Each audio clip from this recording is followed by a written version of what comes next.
Hey, what's going on, everyone? Check out what's coming up this week on Legacies. Happy birthday, Mr. Jason Shwartz. Yes, indeed. Happy birthday. What? Yes. Did he time that? This is like... I think he did. Yeah, I think he did. We know what's going on here. And he writes down 16 on a piece of paper times 300. And I was like, wait, you want 300 of these shirts? Yeah. And he goes, 300. Then he goes, 300, 300, 300, everything. 300 of everything. What the fuck? $35,000 or something. And at that point, like, I didn't know what powdery mildew or anything was. Yeah. Hindsight. I was like, oh, this shit has all those crystals. Look at those crystals.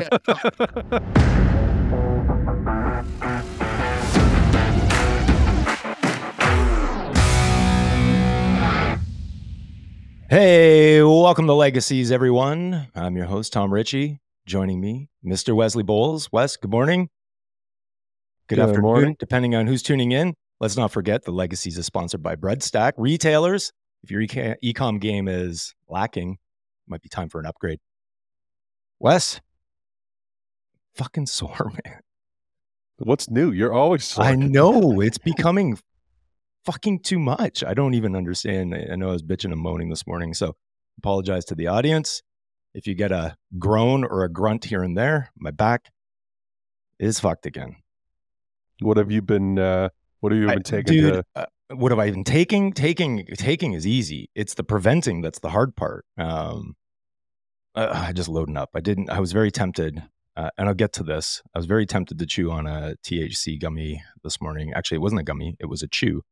I'll get to that. But today I was up early, did not sleep, and went and did some yoga, got in my meditation, and then I had to take some muscle relaxers. I had to. So if I just start dozing off here in the chair, just nudge me, call me out on it.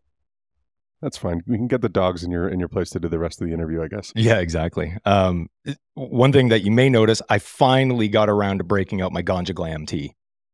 Yeah, that's probably been in the nice plastic sleeve for the last couple months, It's right? I remember hermetically sealed. Let me tell you, obviously, you know, Brandon and Chino over at Ganja Glam, great guys. They gifted us some shirts, and I'm like, I don't know if that's going to fit, Chino. It's a medium. He's like, you can pull it off.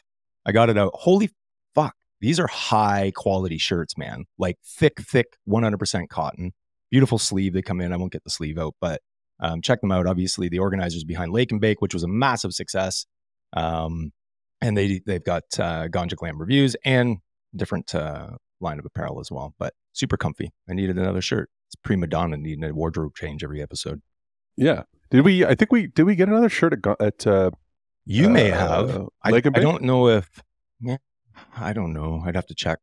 I don't think so. Are you saying that I might have a bigger one kicking around? Maybe. I'm just saying we've got so many. A little too tight. Just saying we got so many friggin' shirts at this point. There's a lot. I know. That's not a bad problem, I guess. Yeah. Yeah. I just thought it was good. Listen, the late nights. I wanted to ask you this because you're so up to date on almost fucking everything in the world, pop culture especially.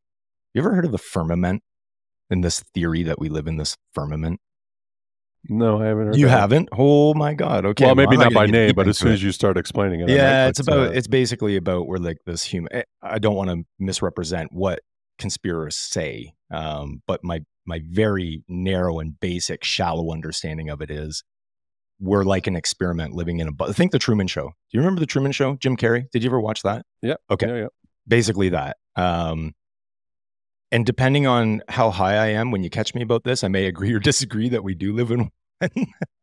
When I'm high, I'm like, oh, I could see that. And I caught this video where, you know, I think it was the US government had been testing warhead missiles into the atmosphere. And it would be one thing if it was one and they were trying to break through this firmament, this like glass bubble that we live in. And it would be one thing if they did it once, but apparently they've done it like 11 times and just shooting. I don't know enough about it, but I was kind of hoping you had some thought or theory on it because I'm like, fuck, anything is possible. You know, I've got a very open mind. Yeah, I don't know about that. I think I'm a bigger fan of simulation theory more than anything. I like that. I think that the odds of that are quite striking, and I think that's a very interesting concept. Creators create. And we're on the cusp of you know, probably in the next 20, 50, whatever, 100 years, maybe being able to accomplish something ourselves. So why wouldn't we be in a simulation if we're close to being able to do it ourselves, right? It's interesting. Couldn't disagree more. Anything is possible. That's what I just said. We don't know conclusively anything.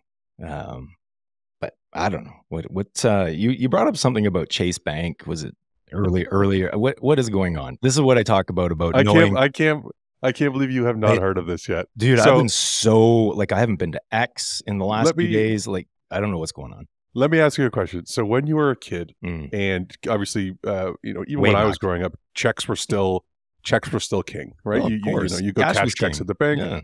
So when you were a kid, did you ever have the thought cross your mind to go, oh, maybe I'll write myself a fake check and I'll deposit that? Cross my mind? No, I did that. Yeah, so did I when I was younger. I got caught for it. I think I put $100 in.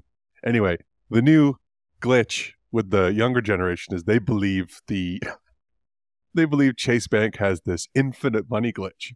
So these people it was all over TikTok. So these people have been writing themselves fake checks that are going to bounce. And I'm not, Tom, I'm not talking like $100.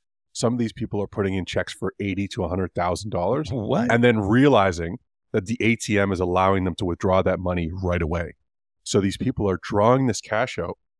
Well, they're not getting 80 grand out, but they're still getting obviously cash out somehow. They're getting lots of money out, and then Chase is catching up with them 4 or 5 days later now, and now that they're processing these checks, and all these accounts are in the negative, and I'm like, wow.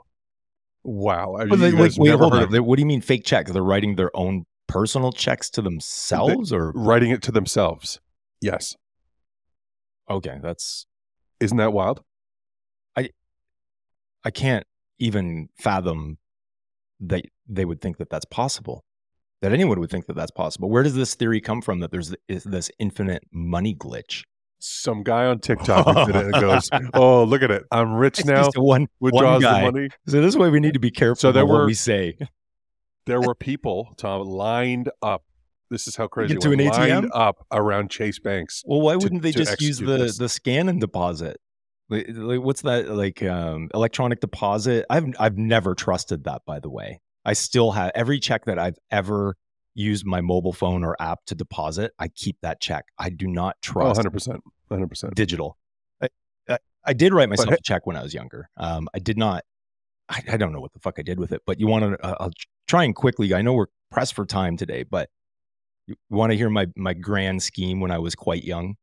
I don't remember the age. I think I was probably bordering 10 years old, and scratch tickets back then didn't have barcodes or anything like that. And there was this like card game one that I realized you could take, so you could fold a bottle cap in half and it would create this sharp edge, and you could scratch so you had to match like clubs and spades, and you had to get like whatever. So I found 1 or 2 of these lottery tickets outside a variety store, and I scratched the spade to look like a club. So my friend and I, right? And I'm like, look, you can do this. And we went in and I think we exchanged it. God, I feel so horrible now thinking back, and it would be like $2, $10, right? Nothing major. I mean, it wasn't running around all of Canada and like, being this clever villain. But anyways, I managed to do that. And I did, I think, a second one or a third one, and I took it in, and they're like, oh, this is for more money. You have to take it to the bank. And I'm like, what? Okay. So I take it to the bank. I don't know if I've ever shared this story ever. Seriously. Exclusive. It's exclusive now. So listen, I go to the Royal Bank, which was uptown. I go in, wait in line, go up to the teller, and I'm like, I was told that I have to exchange this ticket here. I'm young, right? I know that I'm not over 10. So they're like, okay, no problem. They come back a few minutes later. You're just going to need to wait there. 15, 20 minutes later, police officers come in. And I'm like, oh, didn't think anything of it. They call me up to the teller again, said, we need to go meet you over at the sign. I go, okay. Dude, I don't know if I ever did anything along those lines ever again. They scared me straight. I thought I was going to jail. They're like, this is fraud at a federal level. You should, where did you? I'm like, I found it. I don't even know what the problem is, right? But this ticket's reading is like $1,000 payout. And I'm like 10 years old going, look what I fucking hit the jackpot. Anyways, that ended that side of my career criminal escapades, because that scared the shit out of me. Yeah, I had my first bank account shut down when I had a paper route, I think when I was 14, 15, and realized really quickly that, I could pop this, or it used to be, no, what mine was, I didn't write fake checks. I would put the envelope in the machine with no check inside. Oh, that was my genius. Oops, I forgot. Fucking. Yeah, obviously my dad gets you're younger call. than me because that, did you even have to collect money? Did you have to collect when you were doing paper routes? No, I got an individual check. For anyone that's watching that actually had to collect money. I mean, we were like, I don't even know why the fuck they had these 8 to 12-year-old kids out collecting money. And the worst was when you would get like old Mrs. Randall. She'd come to the door. One, it took her fucking 20 minutes to get to the door. And then, Tommy, okay, let me go get the money. And she'd fucking wander off. And another 20 minutes later, I'm here 40 minutes to an hour just trying to collect $3 from a fucking old lady. Dude, I seriously, thinking back, I'm like, I get it. It was a different time. But you've got young kids collecting money. Dude, like what a fucking scheme that was from the paper company, right? These newspaper companies. Yeah. Yep. You don't have to come into the office. You don't have to pay. We'll just have your paper boy or paper girl picked up the money and collect it all for us. It felt like the mafia. Yeah, I think it's a little bit different today. I think we're looking at it through today's lens of, a lot of untrustworthy people out there. Well, and everything can be prepaid. And what I'm not sick of is those fucking free newspapers getting thrown at the end of my driveway. I've canceled them so many times. And every time there's a new fucking delivery person, they throw them at the end. And they just toss them now. I mean, we used to put them in mailboxes. If they made it to the mailbox, I mean, we did spend some time just throwing them in dumpsters and collecting our money for the penny savers. But the beauties of condo living, I don't get nearly half as much junk mail as I used to get. Jeez, it is fucking brutal. Anyways, there's two different things that we can discuss. We posted a follow-up yesterday or the day before, and it was around if you're in, we already talked about this, I think last week or the week before, but if you're in the cannabis industry, and you're in sales and marketing or a similar field, should you be a consumer of cannabis product? And I thought we were going to get a really left or right swaying viewpoint on this. I do think that 60-70% of the comments were, yes, you should be. But there was others also that, they were very much of the opinion, maybe a consumer at one point in time, understand the product. You can't speak to those flavors and the notes and the highs and that sort of stuff. It's secondhand experience at that time. But I found it very interesting. I thought it was going to be very heavy on the 100% yes. If you're in this industry, it's not beer, it's not wine. Anyways, what were your thoughts on that? I saw an interesting point on, I think it was the LinkedIn one, and I apologize, I don't have the name in front of me right now, but I'll post a link to it down in the description later. But there was an interesting point on there from someone who said, I think that some of these people who consume a lot and are in sales and marketing may get caught in the trap of they're focused on selling products to consumers who are diehard cannabis advocates and are very, very used to the market. Yeah. And then they mentioned, it takes someone who doesn't consume as much to come up with a product like a, Grant's Light Label, right? Focusing on that consumer who is new to the market or canna curious as the term has been coined. Yeah. And you might not have to be such an avid consumer to relay how effective that product might be or something like a light label, right? I thought that was quite interesting. And to be fair, I mean, we didn't set, is it this much consumption versus zero consumption? It was, do you need to be a consumer of these products? I think for the vast majority of individuals in the industry that are in sales and marketing or even in this industry, I would say the vast majority are consumers. You come from a culture and a background that typically endorses it. They understand the difference between cannabis and Bevelk. There is a major difference. I think my only kind of final thought on it is going back to the original post that you were talking about where this was questioned was the wording in it was fairly strong of it is wrong, capital letters to not. And I don't think if we're just talking about that, I don't think I fully agree with that, right? I think there are circumstances and stuff where you might not have to, but is it 100%? Well, hey, listen, we can look at it this way, and I've been questioning this in my head for a while.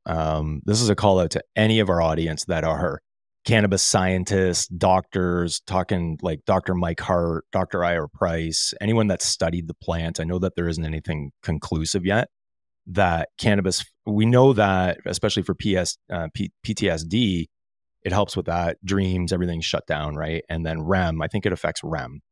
But I'm trying to see if there's a correlation between not being able to get into that sleep state and the body's ability to heal.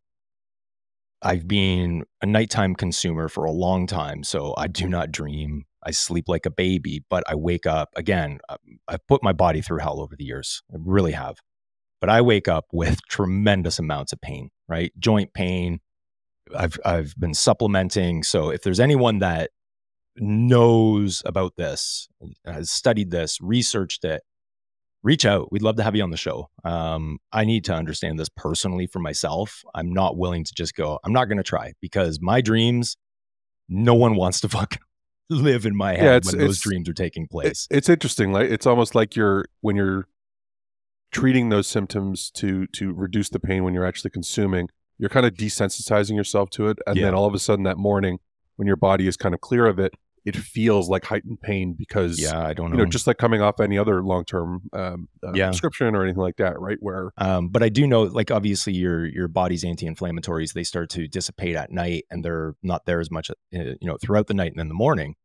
That could be related to it as well. But I'm just curious, if you can't get into one of those sleep states, and I don't know which one it is, I think it's REM, if that prevents the body's ability to heal, like to focus energy to heal the areas that need to be healed. Because I'm talking, it's gradually gotten a little bit worse. Some days are better than others. But over time, I would say like decades. Decades of nighttime use, sleep like a baby, get rid of those crazy dreams. And we do need those dreams. I'm thinking about switching up my routine with it a little bit so that, but I can't shut my head off when I go to bed. If there's anyone out there that relates, I'd love to hear from you. Misery loves company. I don't want to commiserate necessarily, because I think the power of the mind can overcome a lot of this. But at the same time, am I the only fucking one? Like, I can't be the only one questioning this. Yeah. I mean, speaking of pain management, like PTSD and sleep and all that stuff, I think it's good time to shout out. I just want to do a really quick shout out today because I know 61 Charlie. Oh, yes.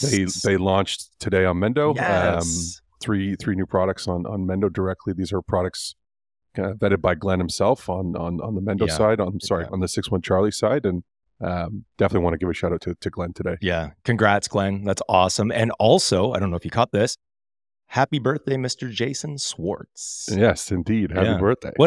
Did he time that? This is like, I think he did. Yeah, I think he did. We know what's going on here. Yeah. I haven't gotten over to check them out. Obviously, I will be first in line. Well, we're doing this, so I'm not going to be first in line to support. I'm looking forward to it. I can't recall who it was he was sourcing from. Not going to get into that, but I was excited at the time. I remember that because he told us, I think, off the record, or at least off the show when we stopped recording, who it was coming from. And I'm like, oh, okay, nice. Yeah, he sent me some great pictures of him in the facility sealing bags and going through. Yeah, it was really cool. So wild. But check them out today. They launched this morning at around 10 o'clock. So when we've gone through our multitude of domain searching, that I get frustrated as all fuck, right? Like it's almost like every single idea for a business name has been gobbled up. And then I think it was this morning or last night, I caught Strat Canada posted about Cronos Group's latest fiasco with domain hijacking. Do you know the story behind that? I didn't get deep into it. I don't even know if there was a ton of information, but did Cronos have it and then it expire and then I don't believe so. From how I read that, and I could be wrong here, but from how I read that, is it Mira? Is it Mira Group? I think is the name of it. Not related with the cannabis Mira. It's Mira Holdings, which is a domain conglomerate. So the Mira had purchased that domain. Now, whether or not they had the foresight to go, this domain is available. We know Cronos is going to need it. They purchased CronosGroup.com. And then when Cronos reached out and said, hey, we actually, we need that domain, obviously, because it's CronosGroup.com. I think Mira asked for, I think in the article it was quoted as $18,500 for that domain. Yeah. Now, under the hijacking pretense, Cronos has to prove without a shadow of doubt that Mira did that kind of. How do you prove intentionally? That? How could you prove that? That you intentionally purchased that to sell it back to them. Now, from a first glance, it's like, that might be obvious, but the proof of that, having to prove that, is a very different story. And it looks like they've favored Mira on this one, that there was no. Should they have just bought it? Like, seriously, 18.5 grand. I don't know how much legal time went into this, but should they have just paid the money? Your opinion? Yeah, I don't know. Can they afford their next round of excise tax if they do, though? No, seriously. Like, to me, okay, kids, we're eating this month, or you've got electricity. Which one do you want? to me, I think a company of that size, especially publicly traded, I don't see how you wouldn't do that. I mean, I understand that's a lot of money, but it's about protecting your IP and your brand at that point. And, you know, I don't know. I don't know. We don't know the behind the scenes either. Was there conversations with Mira to go, hey, you know, that's a little expensive. Can we work on something? Yeah. Or there's a lot of detail that's kind of lapsing there. But to me, I like some of the players over at Cronos Group as well. You recall that it was Peace Naturals, I think, rolled up into Cronos. JJ, Amy Prentice's brothers over there. Super awesome person. I don't know, man. I would have to look at it and go, this is going to cost me this much in legal, and I would assume it's USD, 18,500. Pay them in weed. Yeah, pay them in weed. It's funny in this industry how much we've talked to a lot of different event organizers and people, and I used to barter. When I dropped packs, I'd barter. Oh, I really like, actually, one of my guitars I bartered for, I think, a QP. Anyways, it's funny how many brands or companies want to pay in weed, which is very nice of you, but we would just have to turn around and sell it. Either that or Amazon gift cards, or you know, there's a multitude of things other than cash. Weird, but I get it. I do want to take a moment. It's been a while since we had Alex from Jublee on, Alex Poulin. I finally got around to opening up the care package. You want to talk quality products? Seriously, like, I am over the moon with these products. Let me get them up. He sent over the hot sauce, the chili kush hot sauce he sent over was unreal. Listen, so one of my gripes has always been in the edible side is Rosin Heads has done this well, and some other companies too, is the amount you get for what you pay. And I get, we're capped 10 milligrams THC. I get that. But when you're getting tiny, I've opened packages where it's like too tiny. That drives me fucking bonkers. You instantly see, you know, there's no value there instantly when you see that. Like, so it's just a mind game. Yeah. So when it comes to Jublee, I won't go through every product here, but here's a cherry and coca. What is this one? This one's so they're fruit bites. This is THC, but they're substantial, man. I think I have to be careful with. They are. They're big, dense bars. You get 220 gram, not milligram, 20 gram fruit bites. And the quality, this is what I want to state. The quality of the ingredients that, like, go back, watch the podcast with Alex. I don't care. It's chapterized. Just go in and watch the part with him. Understand his story, where he comes from. Everything he's doing is quality. It has history and roots behind it. We didn't get his special grandmother's bites, which I need to find, but you know, 220 gram chews, the quality of the ingredients, fucking phenomenal. Yeah, because he had said those ingredients, like, cannabis aside, all the ingredients in there contribute to wellness in some form or fashion. And you can tell. So this is what I took this morning. I'm like, oh, I'm leaning towards the THC today, but I took a CBD one, mixes well with muscle relaxers. But you're getting, and this drives me insane. I get it. I know why. There's a THC logo on it. There's less than 1 milligram in this. You're getting 100 grams of CBD per, but you get 4 of these 10 gram, and they're substantial. But what I'm trying to say here is the quality of the ingredients. Like, this is phenomenal. And this one is banana and chocolate, but I tasted the hot sauce. I forget which one I tasted. These honey. There was a honey hot and there was a habanero. Picante. Is that how you say that? Picante? Picante. Picante? I don't know. Habanero. No, these are infused 10 milligram flavor. So good. Did you try any of these hot sauces yet? Yeah, I've tried both of them. I like the honey hot, but I think the habanero one is my favorite. Yeah. Listen, and then, you know, the syringe, it's not enough for you. Go ahead. Here's some. I've seen people posting on Twitter about that extract as well. And what they did was they went in and made their own chocolate. and gave a little drop in their own little chocolate bars. Yeah, that's now, good stuff. This is what I'm super excited to try. And now that I've got the box open, now that the stuff is in front of me, I apologize, Alex. It's been a while. I hope you enjoyed your vacation. I remember you're going somewhere up northern Quebec. This is true Montreal style hash. And I got to say, I was a bit perplexed when I first opened this because I opened it. I'm an idiot at times. Yes, go ahead. Hate on me. I'm like looking at the cap. Yeah, and I'm trying to pull this out. And I'm like, where the fuck is it? Not realize, because I had set this aside, right? So not realizing that it was in here. But I'm so excited to try this. And I may have to try it in my Nugs Apple cross branding. See that? Anyways. Alex, keep doing what you're doing. Your product quality, this is all I care about. At the end of the day, if I'm spending that money, give me an amount that I actually can see that I spent my money on, but also the quality of the products. Well done. Well done. And he's not endorsing this or paying it. It's just sent this over. We love it. Yep. Didn't you say that you took some hot sauce up north or something like that and your buddy got a hold of it? Yeah, he's pretty immune to hot sauce. The guy can eat fucking anything. But yeah, he ate that whole whole jar. I think it was on one sandwich. No, one sandwich. But what is his consumption appetite? With me recently being around him, yeah, I've been giving him some samples, and so I've got his tolerance up. He wasn't too bad on that. Yeah, it's. So I've got friends who, it's crazy like that. I'm the cannabis guy all of a sudden you're the guru. Yeah, because they got me into it in high school and they all stopped. Yeah, and all of a sudden I'm hardcore back into it. And oh my god! So I'm like scaring the shit out of these guys every time I come over with this, you've got the inside line to everything. See, look at this is lack of sleep, in pain. Tom needs an entire fucking French press full of coffee today. Such a bougie French press, isn't it? It matches the headphone. It is nice, kinda.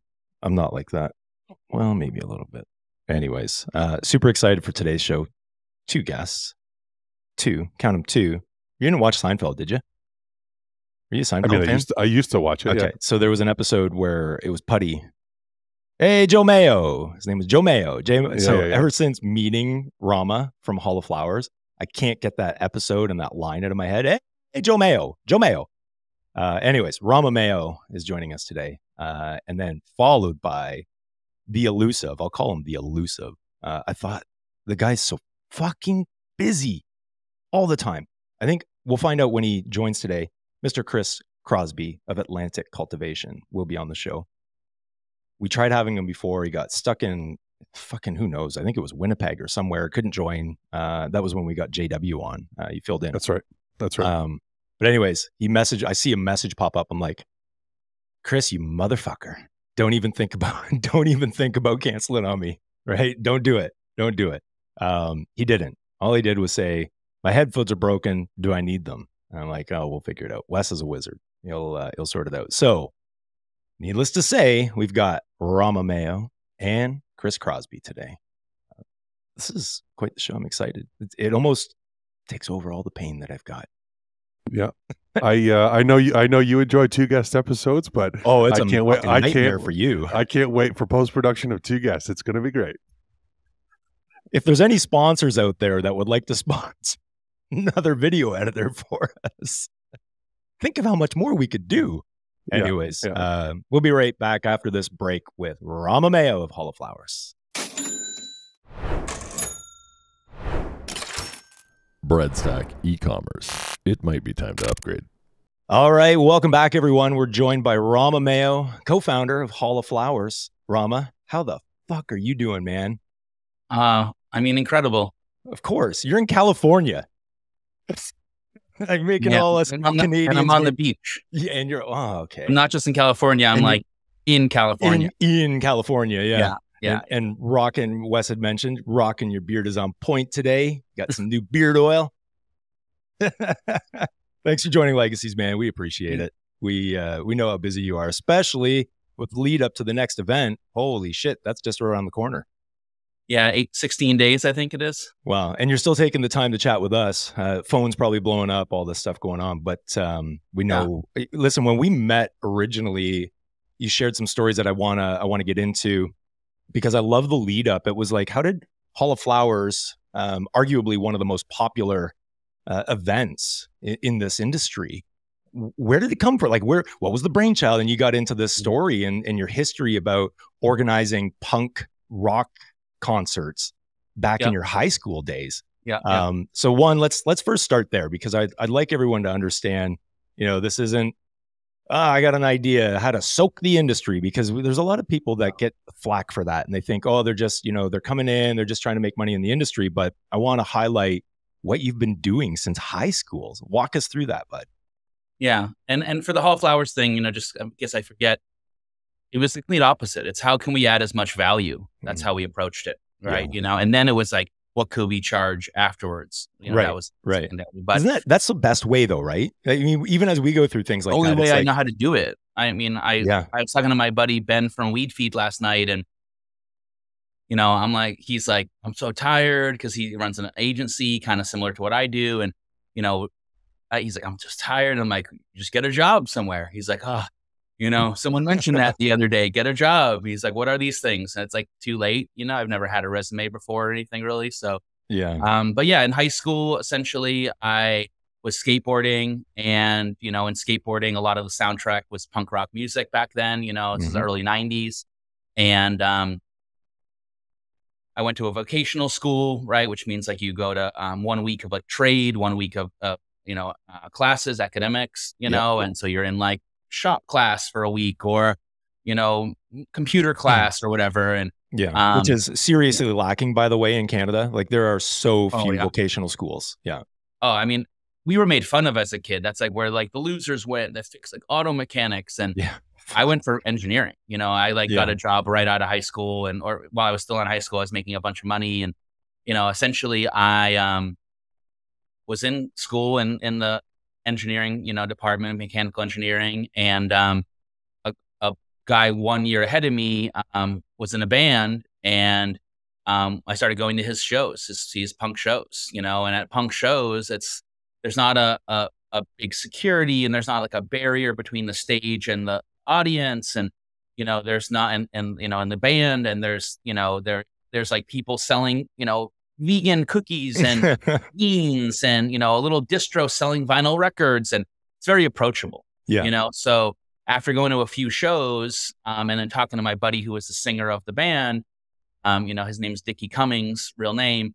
And, Dickie was like, we should do shows, and him and he really took the lead, and I just kind of followed him. And, we started booking shows around central Massachusetts, and that would be like on a weekend, we'd rent a VFW hall, the capacity is probably 60 people. We'd get 500 in there, $5 to go. And then, that really led to like, we could do more and bigger venues and more bands. And this is before the internet, before cell phones. So like you're calling on a payphone to book a band from Connecticut, come up to Massachusetts or whatever. You're making printed flyers and going to other shows and handing them out. Truly word of mouth, And, that it went very well. We did a lot of shows, and there was this one band that called Cast Iron Hike that they were like the coolest local band, like more like a rock kind of band in the punk scene a little bit. And no one was kind of signing them. So my partner and I were like, let's start a record label. Terrible decision. And, let's sign this band that we're booking shows with, So we did that. That was when I was a senior. The record came out, I think, October 1994, I guess, or 1995, like when I started in college, like the first 2 months in college, whatever. And you're entering college with a fucking record label. And then I was going for mechanical engineering. And then after like literally a month of like 8 a.m. riding my skateboard, 8 a.m. calculus classes, and no one around me that I ever had any interest in even sitting near or talking to, I was not into it. And I had a full scholarship. I ended up dropping out of that major and going to school for music business. Oh, wow. And, that was a whole nother story. It was like, ended up being a giant waste of my time when I was at the classes, but it also allowed me to kind of not have a job and just do the label. And I was also booking the concerts at Northeastern University where I went. So I was booking shows every weekend, concerts or small ones. So, and that's probably where your energy is too. Like your focus isn't on the studies at this point. You've got all these cool things happening. Like that's where your mind is. 100. And then, when I'm going to music class, it's like today's, the final is going to be like, you book a show, and how do you book a show? And I'm like, well, I have 8 shows booked this month. Just come to Step the aside, thing. teach. I'll show you how it's done. Yeah. Literally, I ended up teaching lectures at Northeastern because at the end I was so like frustrated with the major that I'd be complaining to the teacher, and then this is not cool. Like I owe a ton of money still. Yeah. It was like I would teach the midterm. I would teach like a midterm. I teach a class in lieu of a midterm to get an A, and I teach a class at the end in lieu of a final. And I was like, oh, this is amazing. I don't even studied all this stuff. Then I started getting the bill, and I was like, oh fuck, what did I do? Why did I borrow $40,000 or whatever to do this, right? But credit cards were also a bad thing back then. They give you so that hasn't changed, at least. Yeah. So I was doing that in high school, and then it really culminated, to an event I did with a friend of mine, Kendra Eddy, and it was called the New Bedford Fest. I think I showed you guys the painting that I bought. Yeah, very recently. Cool. That was 30 years ago. So 30 years ago, I was doing music festivals for 3,000 kids came to the first one. People literally flew in from all over the world. Wow. Again, pre-internet, pre-cell phone. Yeah. I was, I think I told you we had like the pocket dialer, right? So it was like a little kind of like little thing you'd buy at Radio Shack and reprogram the sound. And during high school, I would go to the bathroom and I would go make phone calls, and I'd call, a band from Florida or California, from Massachusetts, and on the payphone, dial the number and say, please insert $3.20. So you'd put the little thing up, like, and hit the button, and it would make the sound of a quarter going in. And then it would just trick the phone, and I booked entire tours that way. I booked thousands of phone calls. How much do you owe the phone company, by the way? Oh my God, I can't even imagine. I didn't do any of that stuff. I mean, none of that happened. Yeah, none of that happened. Yeah. No. The statute of limitations in the U.S. is far different than... There you go. I don't know. What are you talking about? I plead the fifth. Yeah, that's how it started. I was doing these punk shows. I couldn't play drums, essentially, and I wanted to be involved. So I started working with my friend doing the shows, then started working with other friends doing bigger shows, did the label, went to Northeastern. I did the label for like, 12 years maybe or something. And I was booking shows basically the entire time. If you came to Boston and you were like any kind of punk band, whether it was like super like crazy Locust style punk, if you know this band, or like a more poppy Jimmy Eat World or anything in between, I booked your shows, and so I would put my bands opening for these other touring bands. And they were great. And then those bands would be invited on tour, and that's kind of how it started. And, I did it for, like I said, 12 years. Then I started managing major label artists and not using my money, but, signing bands to big labels. And I did that for a couple of years. And then really when like iTunes came out heavy, my interns were like, they said they're never going to buy records again, and then my distributor at the time was like, no one's going to stop going to record stores. Yeah. So I sold my rights to my label. I still kept the label, but I sold the rights. Was there fear amongst? I always wondered what it was like being in the industry at that time when iTunes came out. Panic mode. Was it? Well, denial, right? Like the reality is, if you had a big company, Warner Brothers, Atlantic, whatever, EMI, right? We were on Virgin, with David Walter, genius music guy, and it was denial back then. The CEOs, they didn't want to like have their expense accounts go away or this kind of stuff. They wanted to keep their jobs. So it was just like literally, no, it's not going to stop. With the digital, people want to hold it in their hands, Now that's coming full circle, 20 years later. I've spent a small fortune again recollecting LP records. I'm actually doing I did a deal for the label for Big Wheel. Again, it's the 30-year anniversary of the label right now, and which is psycho. And I did a deal where I'm now starting to re-release the vinyl records that came out back then. And kids, I have one band that we did called J June, June, J June, and I get like a email like every week or so, maybe more, from like just kids that are like, I'm 21 years old. my favorite band is J. June, and the band's been broken up for 25 years. You know what I mean? Like, you know what I mean? So crazy. So that's been really cool because, you know, to me, it just shows that I was right. Yeah. It doesn't matter if I made a lot of money back then. I was right. Like, oh, my hunch, right? I talk about hunches a lot. Yeah. My hunch for this artist or this band, that people are going to love them and they're a great thing.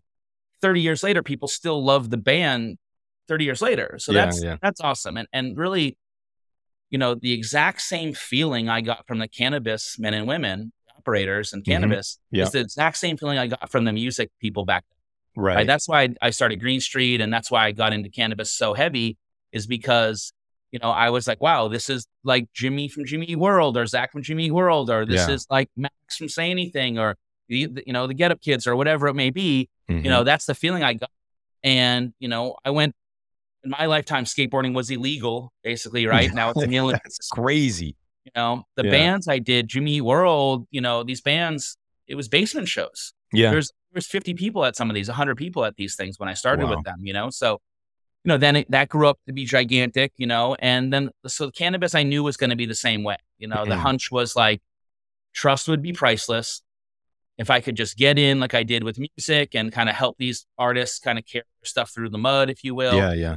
You know, eventually, and make no money, make $2 an hour and years, you know, eventually to the point where I could be like the major label of weed, right? So started the ad agency with my friend and partner, Josh Shelton.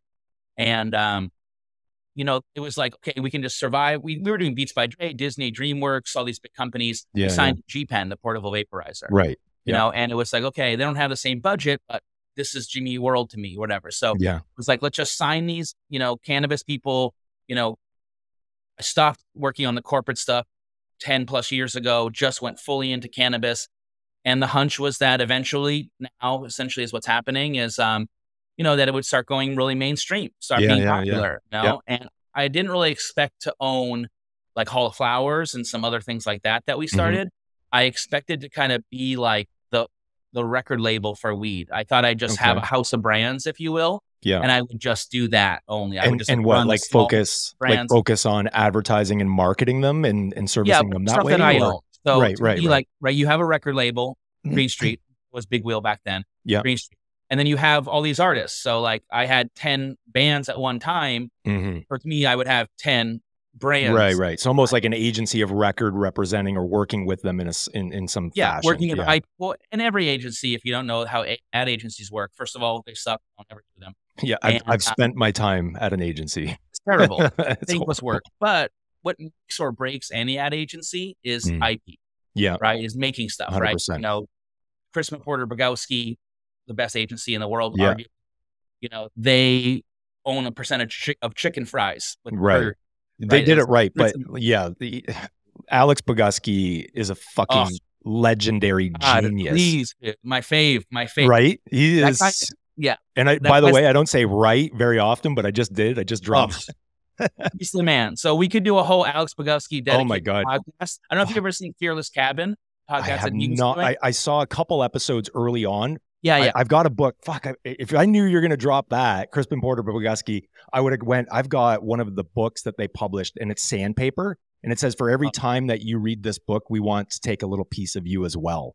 Because the cover, like the fold on it, is sandpaper. Yeah. And I'm like, what the fuck? Leave it to these guys. They're the best ever, right? So it's like, I mean, Alex Bogowski quit basically because he was selling so much Burger King, essentially killing Americans. Yeah. And he had to like step away because of moral issues or whatever. But he's the king, right? So it was like, you know, that was like the pinnacle. But even with them or any ad agency, how you really make money is you build your own shit, or that puts you out of business. Right. If you distracted from your own stuff, from the client work, and you put it into your own and it doesn't hit, and then you're fucking screwed. You know? Yeah, 100%.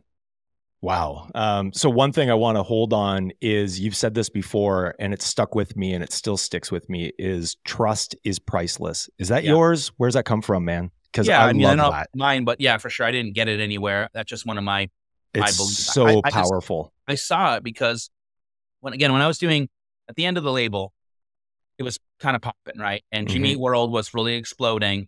And they came to me and said, hey, we have this idea. We want to take all of our singles and put it out on a thing. And I was like, who are you going to put it out on? And they were like, no, you. We're going to put it out with you. And I was like, oh, what? Like, oh, okay. Like, yeah, thank you. Oh my God. Like, wow. Like, I'm literally getting chills right now. Yeah. You know, it's like, holy shit. This is, 25 years ago. So it was like, okay, like, wow. And then I met this guy, Chris Caraba, Dashboard Confessional. And he was like, this is in Florida. And he's like, dude, I want to be on the label. I'll sign today. Da, da, da, da, da. I need the support though. And I just didn't feel comfortable. Like, I didn't want to like promise this kid I could like deliver for him and not, because he had these bigger offers. Right. Same thing happened with My Chemical Romance sent me a demo to be on the label. Taking Back Sunday sent me a demo to be on the label. We had these like, I did the first Hives record in America. I did some of the first At the Drive-In record, in America and, or in general. And, it was, I saw then, it was like, they didn't want to be on Big Wheel. They wanted to work with Rama because Rama was there for 8 years, helping them load equipment in and do the stuff and navigate to the show. And they knew that I wasn't in it just for the royalty. I was in it because I truly, truly loved. You're there to support. You're there to help. And the music. I loved the music. Yeah. So that obviously transfers into what you're doing with Hall of Flowers. Walk us through, how did that come to be, right? Because it is massive. And I mean, there's shows in Toronto as well. That was in June. Hopefully we're going to see it again. I would assume we're going to see it again next year in Toronto. Not sure if you have plans to expand anywhere else, but anyways, how did it come to be? Yeah. So I was doing the music stuff, and towards the end of it, I started focusing on the clothing side, right? So t-shirts and tickets is how all bands make money, from the Rolling Stones to Lady Gaga and everybody in between, right? So even on the punk side, t-shirts were a big thing. So I ended up, for like the last 5 years of the company, I bought my own t-shirt printing company essentially. And I would be making t-shirts because I would save $2 every time we made one. And then I would make all the bands t-shirts. If you came to Boston, needed shirts, you call me up the day of, I'm making you shirts and bringing them to the show, and they're still hot in the box or whatever, right? And then that led to me working with an old friend of mine, Steve Aoki, who, was not a DJ at the time. He just had a punk label called Dimma, and another record label called Hydra Head, and some artist friends of mine. And I just started doing their music merch, and one of my partners in Hall of Flowers now, Aaron Levant, had a trade show at the time called Agenda. And this is, I don't know, like 2006 or something. Okay. And was that was in the cannabis space, or what was that? No, it was apparel, like it was for apparel. Okay. Yeah. It's the surf industry. Okay. It started in San Diego, moved to Long Beach, California. Got it. Okay. So in San Diego, there was the big ASR trade show, every Hurley, Nike, all the surf big companies there, gigantic, huge. Aaron did a little, what you call a satellite show, which is take, 50, 100 of the best brands from there, give them an alternative that's more affordable, more, relatable kind of, platform, and, more special. And Aaron needed DJs. So he gave me a booth and some money, and I booked Steve Aoki and some other DJ friends from LA, and we came in and did the DJ stuff. And then he's like, I have a booth if you want it. And I was like, okay. And I just took the punk merch. T-shirts. And I'm setting it up at Agenda. And I don't have an order form or catalog or line sheet or I don't have any of these. Flying by the seat of your pants. I don't even know how it works. I just was booking DJs. Wholesale pricing. I was like, wholesale, what do you mean? You want to buy more than one? How are you going to wear more than one shirt? You know what I mean? So, right? Because I'm selling to like kids the whole time, like shows. And so I'm meeting all the neighbors. This guy, Kevin Kasatsu, who was fucking super iconic music guy. I was going to say that name's super familiar. Yes. Yeah. He was with Rick Rubin for a long time. That's why. Okay. Yeah. He owns and manages Diplo and does the managing company that Diplo owns. Diplo manages Major Lazer. He's like a genius, like music guy, like unbelievable. Like I wish I could think like Kevin. And he's a neighbor, and all the skate companies around, blah blah blah. And I'm like, who prints your shirts? And I'm printing shirts at home, punk rock style, $5 each. And they're like, oh, this company, and we pay this. And I'm like, holy shit, I can make those for cheaper, And then this Japanese dude walks up to the booth and and he points at a shirt and he says 300, and it's like a big skull on a shirt. And I'm like, no, they're $60. And he goes, 300. And I go, no, 16. And he goes, and he writes down 16 on a piece of paper times 300.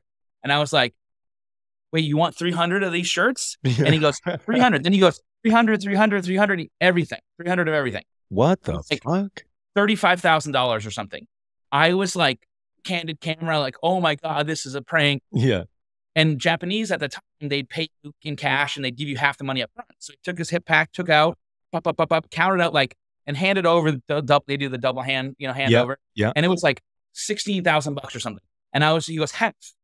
And I was just, my fucking life changed. And no contracts, no nothing, just here's some cash.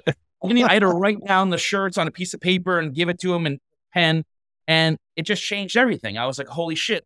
Okay, now I get it. Now I understand this thing. Yeah. So by the end of the trade show, the next day, essentially, I talked to a handful of brands around me and I started what you call a showroom. So I started, I said, hey, I have a space in LA. I can take your brand in. I can make your stuff. And I started like helping other brands besides the music companies that I was doing. Yeah. And then I learned from Aaron very quickly how the trade show works. I did more agendas. I went to a trade show called Magic in Las Vegas, which is the big fashion show at the time. Okay. 80 years old or something like that. At now, maybe 90. Wow. And I met those guys. And then those guys were like, hey, you can do music for us? Okay, do music for us. We'll give you a space. And then I did it again. And then I'm sitting at the Magic Trade Show in Vegas. I ended up taking a big area. I brought in all these cool activations and a rap group, and I snuck ice cream truck in to give free ice cream away. And I had like Rockstar Video Games as a sponsor. I did like a video game tournament, and I just like did the punk thing, but this corporate trade show. Yeah. And the marketing guy from that show was like, we should start our own trade show. And I was like, when? He goes, right now. I was like, come in. We walked around that next day to like 200 companies and said, we're doing our own trade show in 6 months. It's half price. And my guy knew everybody already. Yeah. Years. So he's like, if you want to, this is Rama. You saw that cool thing over there? Yeah, Rama did all that shit. It's going to be like cool like that, but it's going to be here in 6 months when this is boring again. Wow. So we did that. The first, it was called United. This is 2007, I think, maybe 6. The first show did very well. The next show sold out. Next show, everything sold out. Hundreds and hundreds of brands. Wow. Huge companies, Cruise, Supra, Skull Candy, Neff, tons of other, Jeffrey Campbell Footwear, like all kind of launched with us. Wow. And we were like the mini show called Satellite Show during the big shows. So I did that for a few years, and my partners were Steve Aoki, who wasn't even DJing at the time, and then became Steve Aoki, so he cannot run a trade show. This guy, Ryan Walker, after a couple years of doing it, was like, I'm going to go into music. And I just left music, so it's like kind of this crossing thing. Yeah. And I was like, fuck, like, you're an idiot. It's so dumb. It's so hard to make music. What are you doing? He goes, I'm joining this new band.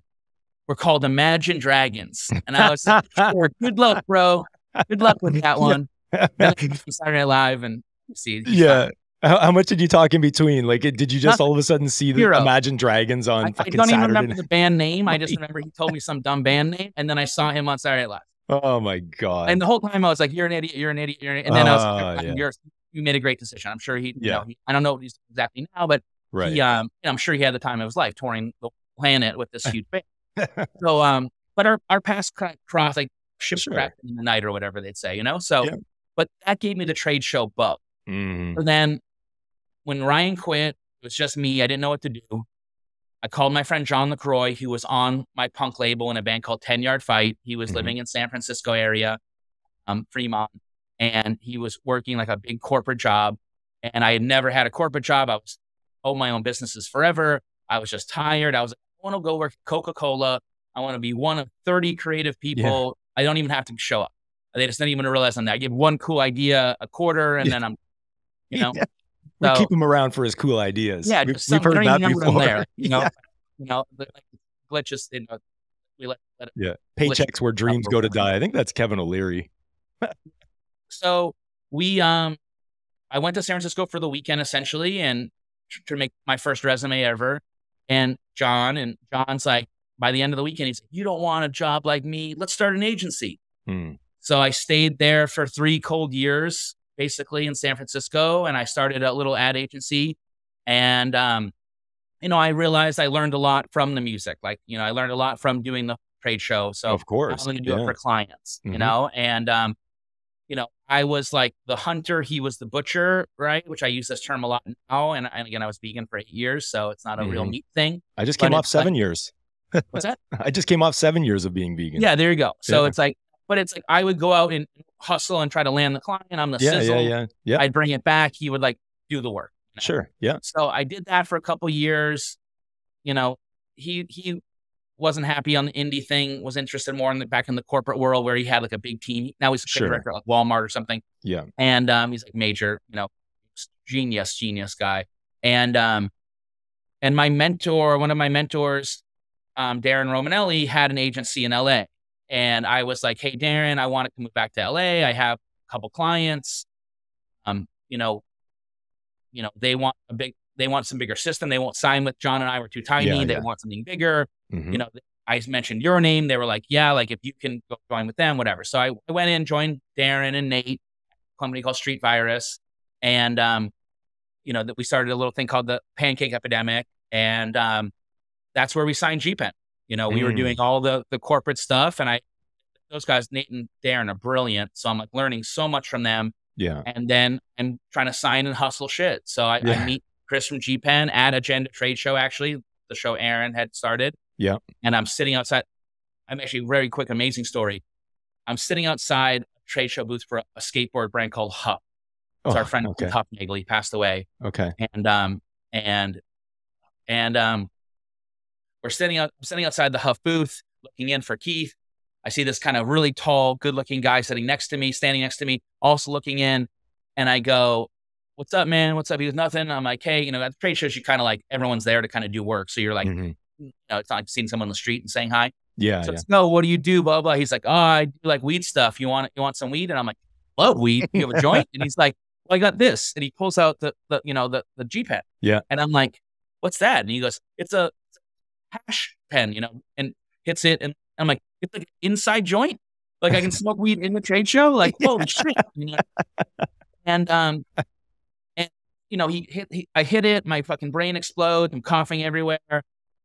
He's like, dude, you look so familiar. I'm like, you look so familiar. Blah, blah, blah. We're talking. We exchange info. He calls me 30 minutes later. He goes, dude, I know where I know you from. And I go, well, what is it? He goes, like 429 South Detroit Street. And I go, whoa, that's my address. What? And he goes, dude, we're neighbors. Get the fuck out of here. And we're meeting in Vegas. This isn't, you know, we live in LA. And I was like, what? I was like, what do you mean? He goes, I live next door. And I'm like, you live like the building over? He goes, no, dude, I live in your building. He goes, we share a wall. So crazy. For like years, I was sharing a wall with Chris was, you know, working back then, you know. So he had this and we weren't friendly with, we don't say hi to each other in LA. Sure. Yeah.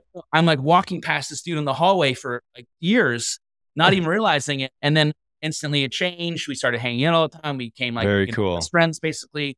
And, you know, we brought his company into Street Virus and Pancake Epidemic, and we were doing Beats and Disney and DreamWorks and stuff at that time. Yeah. And we essentially just treated GPen like Beats by Dre, like took it really seriously, you know, and brought in like partners and marketing and all this kind of stuff, and sponsored events, partnered with Coachella, all that kind of shit. And it just exploded, just took off like crazy. And then we had tons of brands hitting us up from the cannabis side, like, hey, can you do it for me, what you did? Yeah. Of course. Yeah. Man, what an incredible journey. And now, like, let's pump what Hall of Flowers is now. And one thing in particular that I want to pay very close attention to, you're selective of your vendors. Yeah. Right? Oh, yeah. In Canada, I won't say that we don't. And, you know, we've got some incredible show organizers up here. But there's been times I've been at certain events and I'm like, why the fuck is X company here? And that could be a number of different ones, not necessarily a cannabis brand. I'm like, the audience is not buying, I don't know, nutrients today. They're not buying, I don't know, retail fixtures, right? Yeah. But I you was guys, at a trade show recently, and there was like someone was selling like floor tiles at and I'm like this should be in its own section, everybody.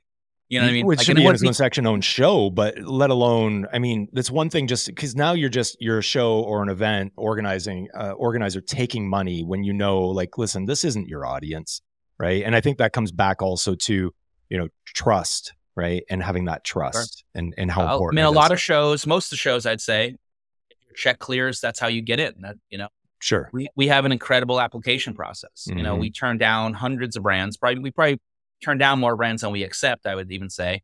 But that's all my partner, Dani. So, Aaron, so I'm working with GPen, right? We're going to these trade shows.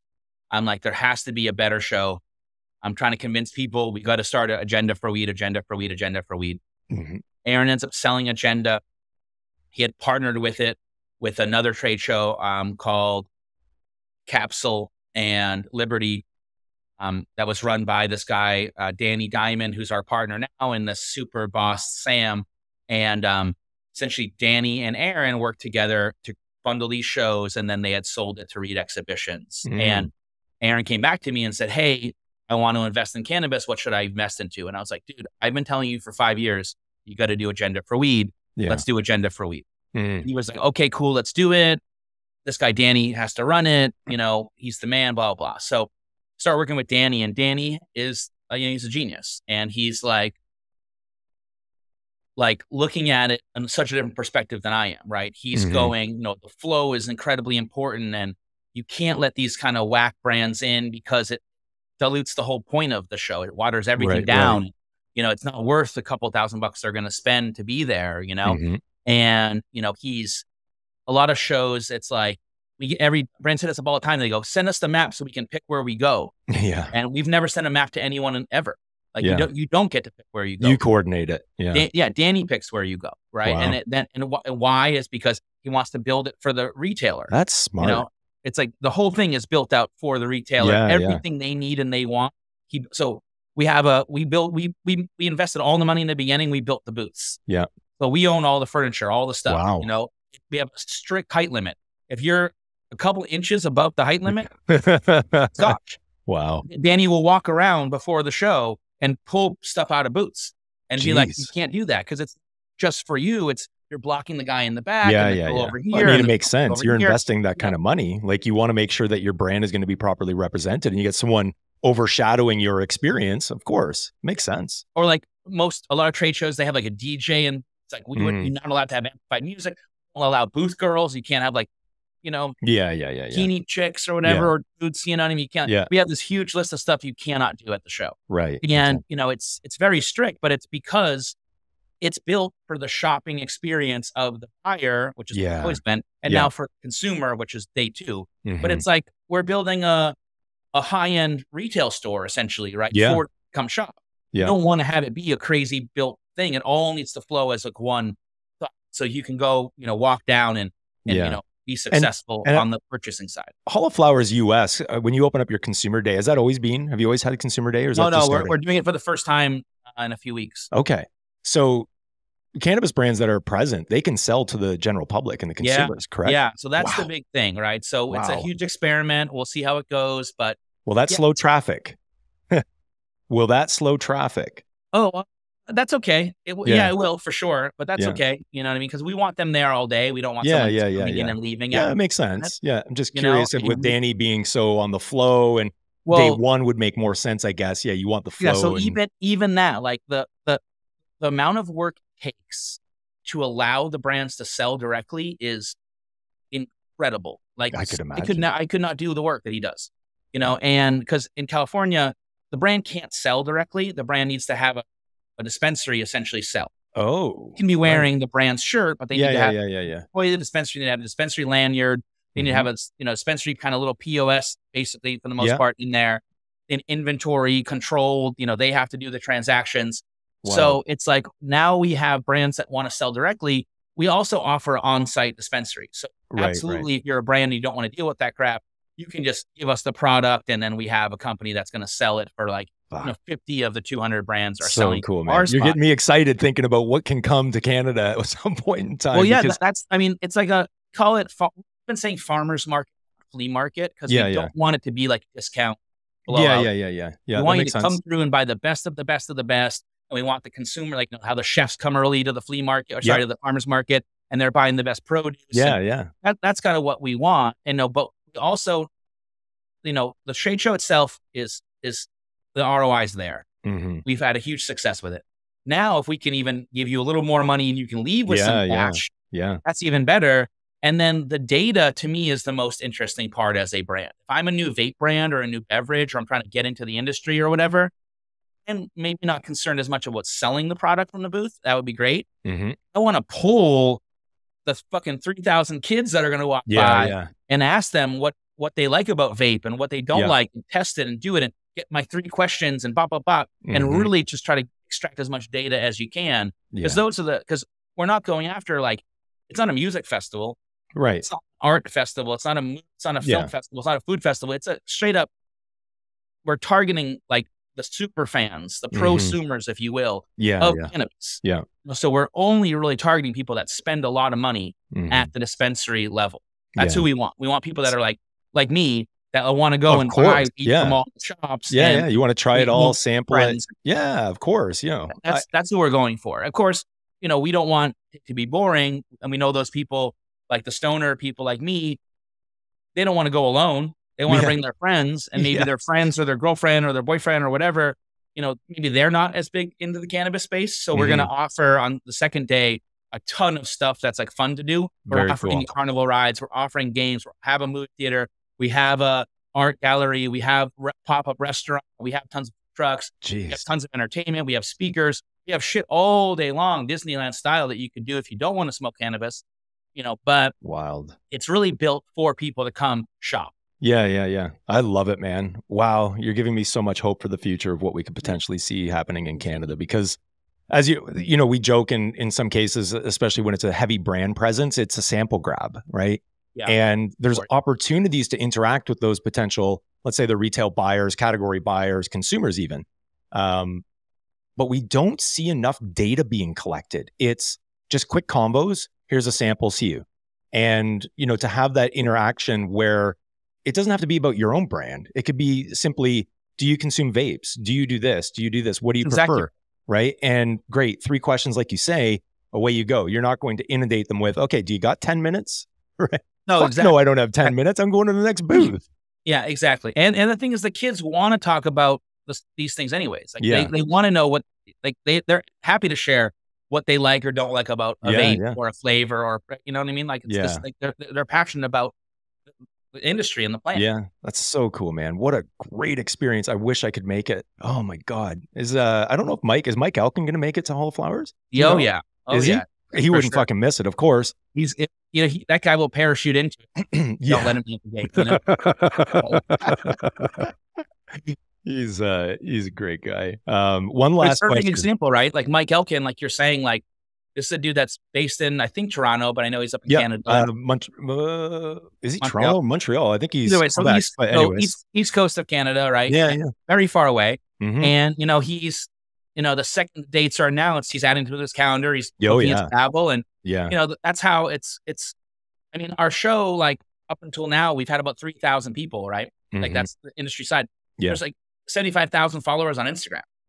Like, why is this? Like, what's going on here? So obvious that there's way more people that are interested in this in the industry. And I ran the stats. I have them in our sponsorship deck. I forget what it was, but like, I want to say it's like 90,000 employees in cannabis right in America or something like that. Wow. Maybe that's just California. I forget. Like astronomical numbers. How many people are employed by the industry? Yeah. And this is like a gathering up. This is the Super Bowl. Yeah. Right. Pun intended a little bit. Right. Yeah. So that's what we're hoping. My partner 5-6 years ago, I brought in Gary Vaynerchuk, Gary V. Yeah. He's my partner in all cannabis things. And he was the first keynote at Hall Flowers. He's come out to a few, maybe 4 of them so far, like mostly all of them except for the last 2. And he was at the show, and he sat with us afterwards, and he's like, guys, like, this is like when I went to South by Southwest 20 years. He's like, this thing is going to, if you open this up, you could have 50,000 people come to this thing. Yeah. You know what I mean? So, we're finally listening to him, and that's what we're doing now. It's this kind of prosumer, but that's the goal, is like, we have like we can support like the the cannabis community. You know, the other one of these is we talked about earlier. Any check gets in. You know, there's a show in Vegas, right? MJ BizCon. Yeah. Our guy Adam Mill says, "Oh, BizCon." He goes, "You can't call it MJ BizCon because they don't even allow you to have MJ there. You know, cannabis is illegal at the biggest cannabis event in America. You can't even have it there on the show floor. You can't even not just smoke it. You can't even physically have it or display. Yeah. I mean, so like the fact that the biggest cannabis show is like you can't have cannabis here, and they try to like pretend they have like cool. Everyone on our roster they bring out basically. Yeah. They try to like be our shit or whatever, and it's like, and they're so much bigger than us, right? You know? Right. And for now. No, and they're gigantic. and they've done tons of stuff on their own, of course, right? Of course, yeah. But like, you know, now outside there's like a smoking area, but it's like for cigarettes and like it's like it's still kids' table. It's consumption lounge equals alcohol, folks. Yeah, exactly. It's still this like bullshit called kids' table, like at holiday. Thanksgiving, or you guys something. That's a good analogy. And it's like, oh, you're sitting on an ottoman and over on the card table. That's what these show. That's what Vegas it's still is. Very much stigmatizing. That's what I hate about some of these events. I'm not going to name names or call any of them out, but you know, it's very pro alcohol. It's very, and I'm like, what the fuck are we doing? Like, you can't bring that. Oh, I smell pot. Where are you? And it's a cannabis event.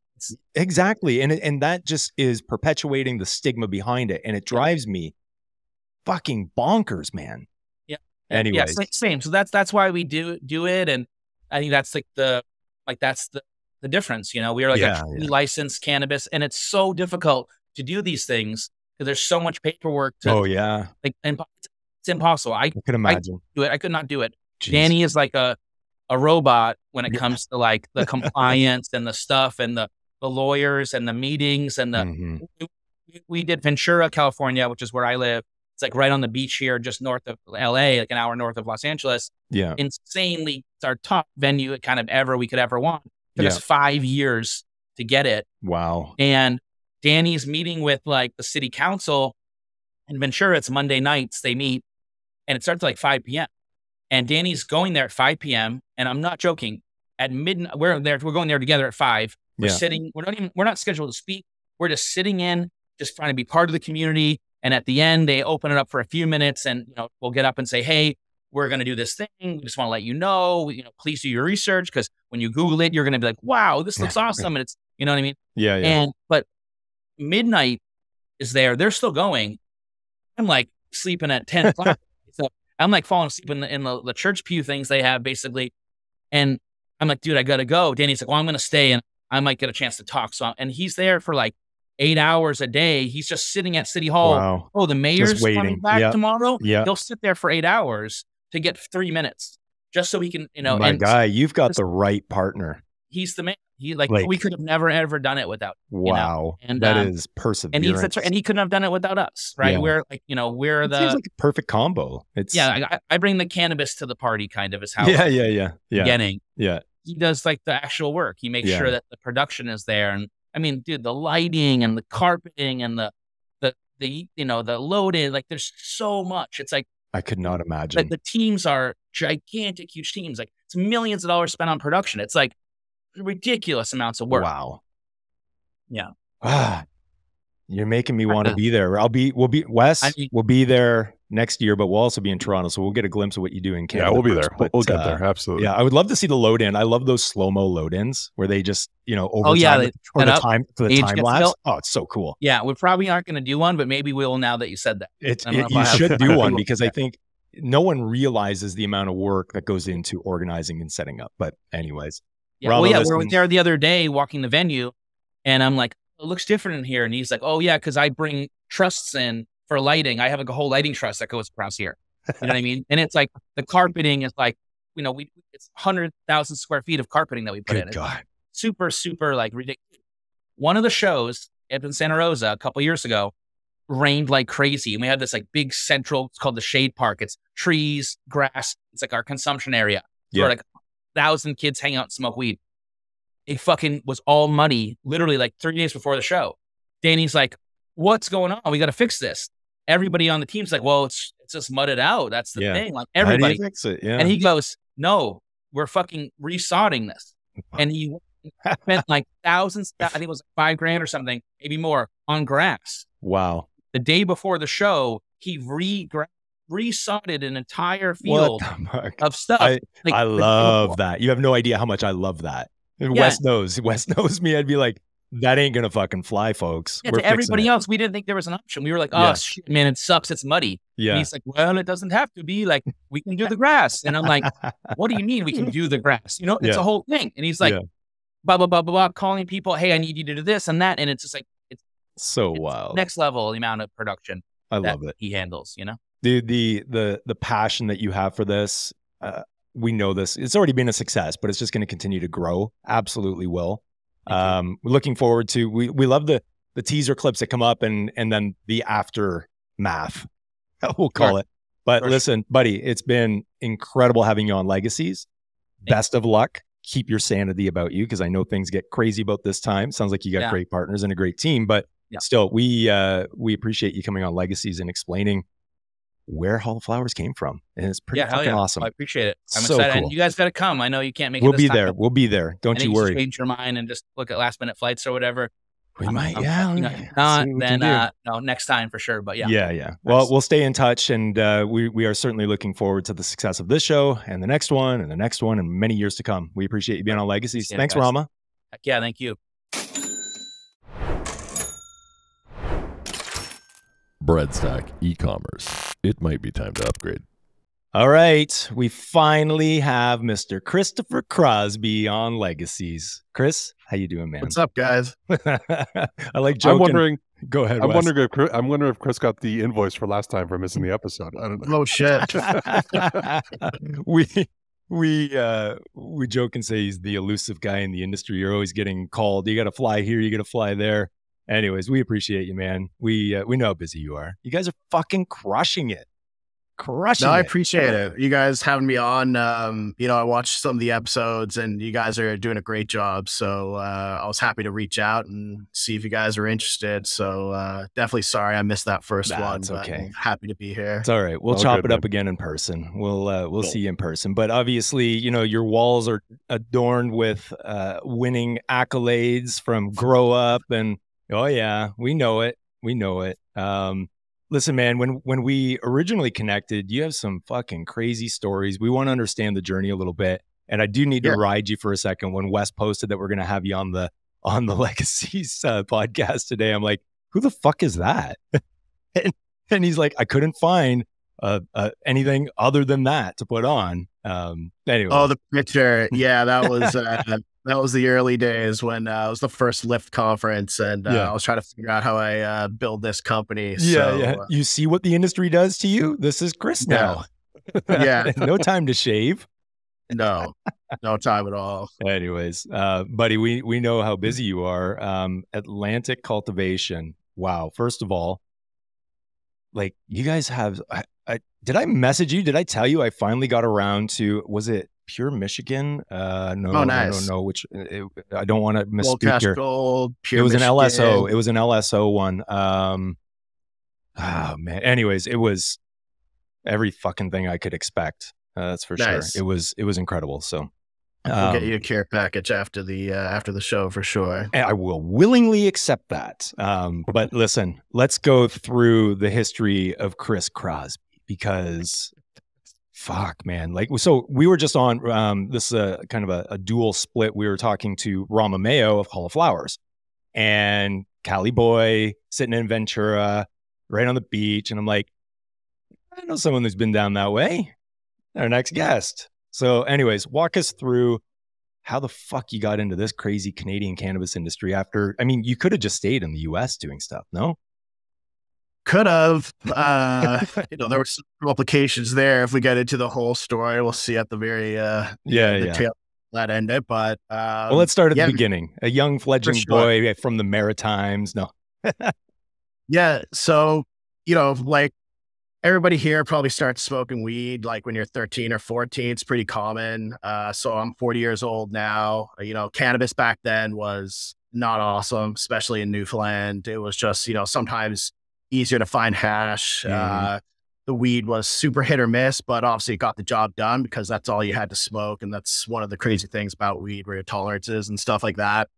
But huge part of my life. So back then, just training martial arts all the time and smoking, just smoking all the time, watching kung fu movies, doing martial arts, my life. Like that's all like junior high was and high school.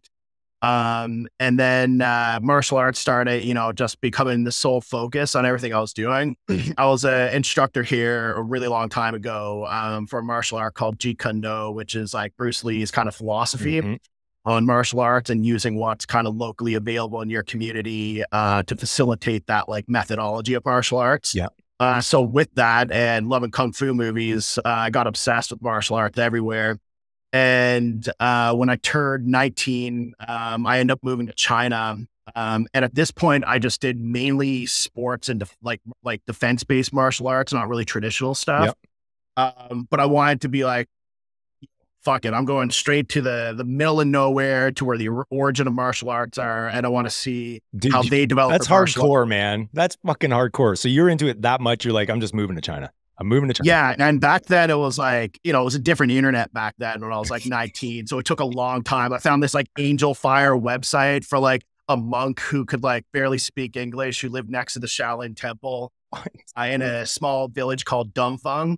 Called what? And his Dongfeng in okay, in central China. Yeah, and so I started hitting him up and figuring out the pricing for me to live there. Originally, it was just going to be for a few months.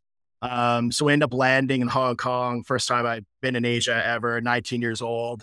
Cross the border and have all these Hong Kong dollars on me and get on like a 12-hour journey on a train. And we start moving, and then they go around to sell you the tickets. I only had Hong Kong dollars, and they're like, "What are you doing? This is not it." And I was, "Oh shit, I don't know what the fuck to do at this point." And so, anyways, like the craziest thing happened. They take me and my friend, and they put us in the connecting cart area where the rubber part is, and they're like, "You don't have tickets. You got to stand here." Fucking cattle. Sack. Like I was like, going into the jungle or something. And they just keep coming by over the next 12 hours, pushing a cart. Like, and 12 hours in there? Oh my 12 God. hours. And they just started hitting our legs and stuff like that. And people would like open up like the rubber dividers, and like it would be like an area where they like would put out cigarettes and things like that. I was like, oh my God, what have I got myself into? And we finally get off in the middle of mainland China, and I start pointing like to this like book where I had like, it's just like this old school book of like travel China, and all these like maps and things like that. And I'm like, am I in Zhenjiao, like here? You're right here. And I was like, oh, God. We went to the complete wrong place. And then all the like Chinese police actually like took us into a room because we didn't pay for our ticket. And they're like, what are you doing? But it was just this massive like language barrier where we couldn't even like speak in any capacity whatsoever. And then they just let us go. We end up calling the Shaolin monk that we're going to live with, and he sorted it all out. We got money, took the right train ride there. So that was probably the first time since I was 13 I didn't smoke cannabis because like it just wasn't at the time. It sounded like you needed it. Oh, 100%. Yeah, it was stressful. And, but it just wasn't really around in that part of my journey. Yeah. Being in such rural China. But it was fun. So I did that. And then the first winter rolled in. I ended up far later than I was supposed to go back to Canada. And it got to the point where I was training in long johns, and we could only shower once a week after taking like a bus ride into the main city. So like we lived in a house that was just a cement house with bead curtains. Snow would come in where we were and stuff like that. It was just so rural. And we would like heat our rooms with this like round of charcoal. And my master used to run in like every couple of hours and just shoot me because people like used to die of carbon monoxide. These things, and he was like afraid to kill me off. That I was like, oh my God, this is getting crazy, And then so I knew about Thailand because I did a lot of like local Muay Thai training. So that was more my like thing anyways. I just liked kickboxing and sport fighting. Yeah. But it was very cool to live in China, do that, do some traditional martial arts. I competed in right before they made Wushu Olympic martial art. I got to compete in the world's first traditional martial arts festival that they did in China. right before 2008, Wow. the Olympics. So like super cool experience. But as soon as the winter rolled in, I was like, I got to get the hell out of here. This is too crazy. This beats Canadian winters. What the fuck? Yeah. This is coming from an East Coast boy going, yeah, I got to get out of here. This winter's too much. Oh man. And it's like, it wasn't too much on like the level of snow, but the fact that like I was just had beaded wall curtains and things like that, and had to wear long johns for a week to 10 days before I could shower. It was getting pretty crazy. Wow. And then so we end up, my friend went back home actually, and so I was there by myself at this point. And I told him like, look, I'm going to go to Thailand just for a couple months. I'm going to do a little bit of Muay Thai and come back. And I could tell like, I thought I was going to come back, but I could tell he was like, this guy's not coming back. So anyways, I left, and sure enough, I didn't come back. And I ended up living in Thailand. First went to Phuket because it's kind of like just this like touristy area that like easy to go to. First time going to Thailand, and they had some good Muay Thai camps. So I lived there for like 8 months, but I ended up staying in Thailand for like 4.5 years. So that's also when I went to a country in Asia where I could get cannabis. Yeah. Still horrible weed, like most Did you get your hands on some Thai stick? Well, so you'll see where the story goes. I was buying it from everybody at first, obviously, just like any foreigner there. And there was 2 different types. There was like brick weed. You get like, like I've seen stress, like anywhere in the world. And then there was actually loose weed, but that was a lot more rare. And that would come from the hill tribes, but the brick weed would come from like Bangkok and just God knows, just smuggled wherever, across the world, basically. Funny enough, the brick weed was good, even though it was all sticks and seed, got you way higher than what their traditional weed was. But it was always kind of a treat to find the loose weed because it wasn't that common. So anyways, for the first couple of years, I was just purchasing from it. And I ended up moving from southern Thailand and Phuket, and I moved to Chiang Mai, which is their second largest city in northern Thailand. So I joined a Muay Thai camp there. And then we used to get all of our cannabis from the Chiang Mai Rasta bar. So lived there for a year, just go to the Rasta bar, every few days and pick up like basically these little like cut thumbs of like brick weed and stuff. Yeah. So is it what I'm thinking? Like when you say Chiang Mai Rasta bar, I can't wrap my head around it. Like, is it a Rastafarian bar? Totally. So like, Chiang Mai? That's the cool. Yeah. Like Thailand was super cool. And I haven't been there in ages, but way back then, even it was still very like West meets East. And like, you could eat like any food you want. There's a lot of expats that were living there and had like restaurants, like anything like Italian food, just like steaks and things like that. Very cool. So it's very easy to like do whatever you want in Thailand, and like everything's very cost sensitive. The pricing's great, and there's a lot of English spoken, so it's very different than the rest of China. So the Rasta bar, honestly, all the tourists who come to Chiang Mai are Rasta bar. That's the place, So that was our experience, and we went there all the time to get it. And then it got to the point where I was living in Thailand at this point for about 3 years, and I heard of this guy who teaches Muay Thai. And he was actually a French foreign national, but has been in Thailand for more than 15 years, had 200 professional fights. Wow. And that's the traditional martial art that created Muay Thai. And that was like my obsession, was figuring out the roots of martial art. So like in China, they kick and chamber off their leg and use their foot. But in Thailand, they trained on banana trees in the jungles. And to kick down a banana tree, you can't use your foot because it's kind of like this big piece of celery that has layers. So they end up developing kicking techniques that were more a leg like a baseball and using your shin blade. And then you cut into it. And so most people in Thailand don't train the traditional version because it's their national sport with kickboxing. So it's very sport based. And they don't really care. Like, everybody takes something for granted, basically. They're not into the traditional side of it. So I heard about this guy an hour and a half up in a mountain called Pai, P-A-I.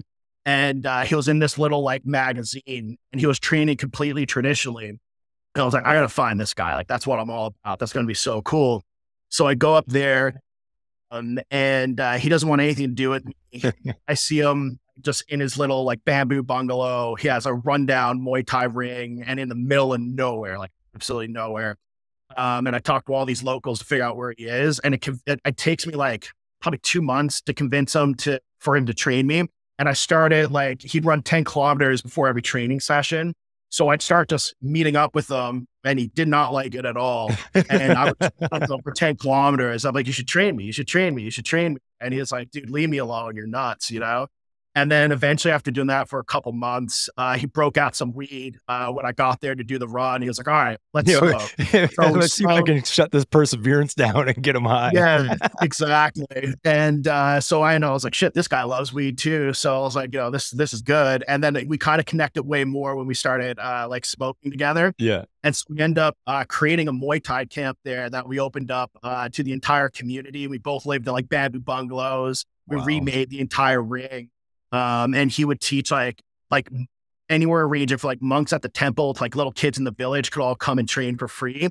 And at that point, because I lived there for 3 years, I had a lot of contacts across Thailand. So people would come and visit me, do some intense training, and we would run like 10 kilometers into the jungle and just kick down these like giant banana trees and do crazy traditional martial arts. And one of the weirdest videos I have online was before like people had you know, like influencer stuff was really like huge. Like I didn't have a smartphone. I had like a camera, SD card, and no Nokia computer. flip, and exactly. Yeah.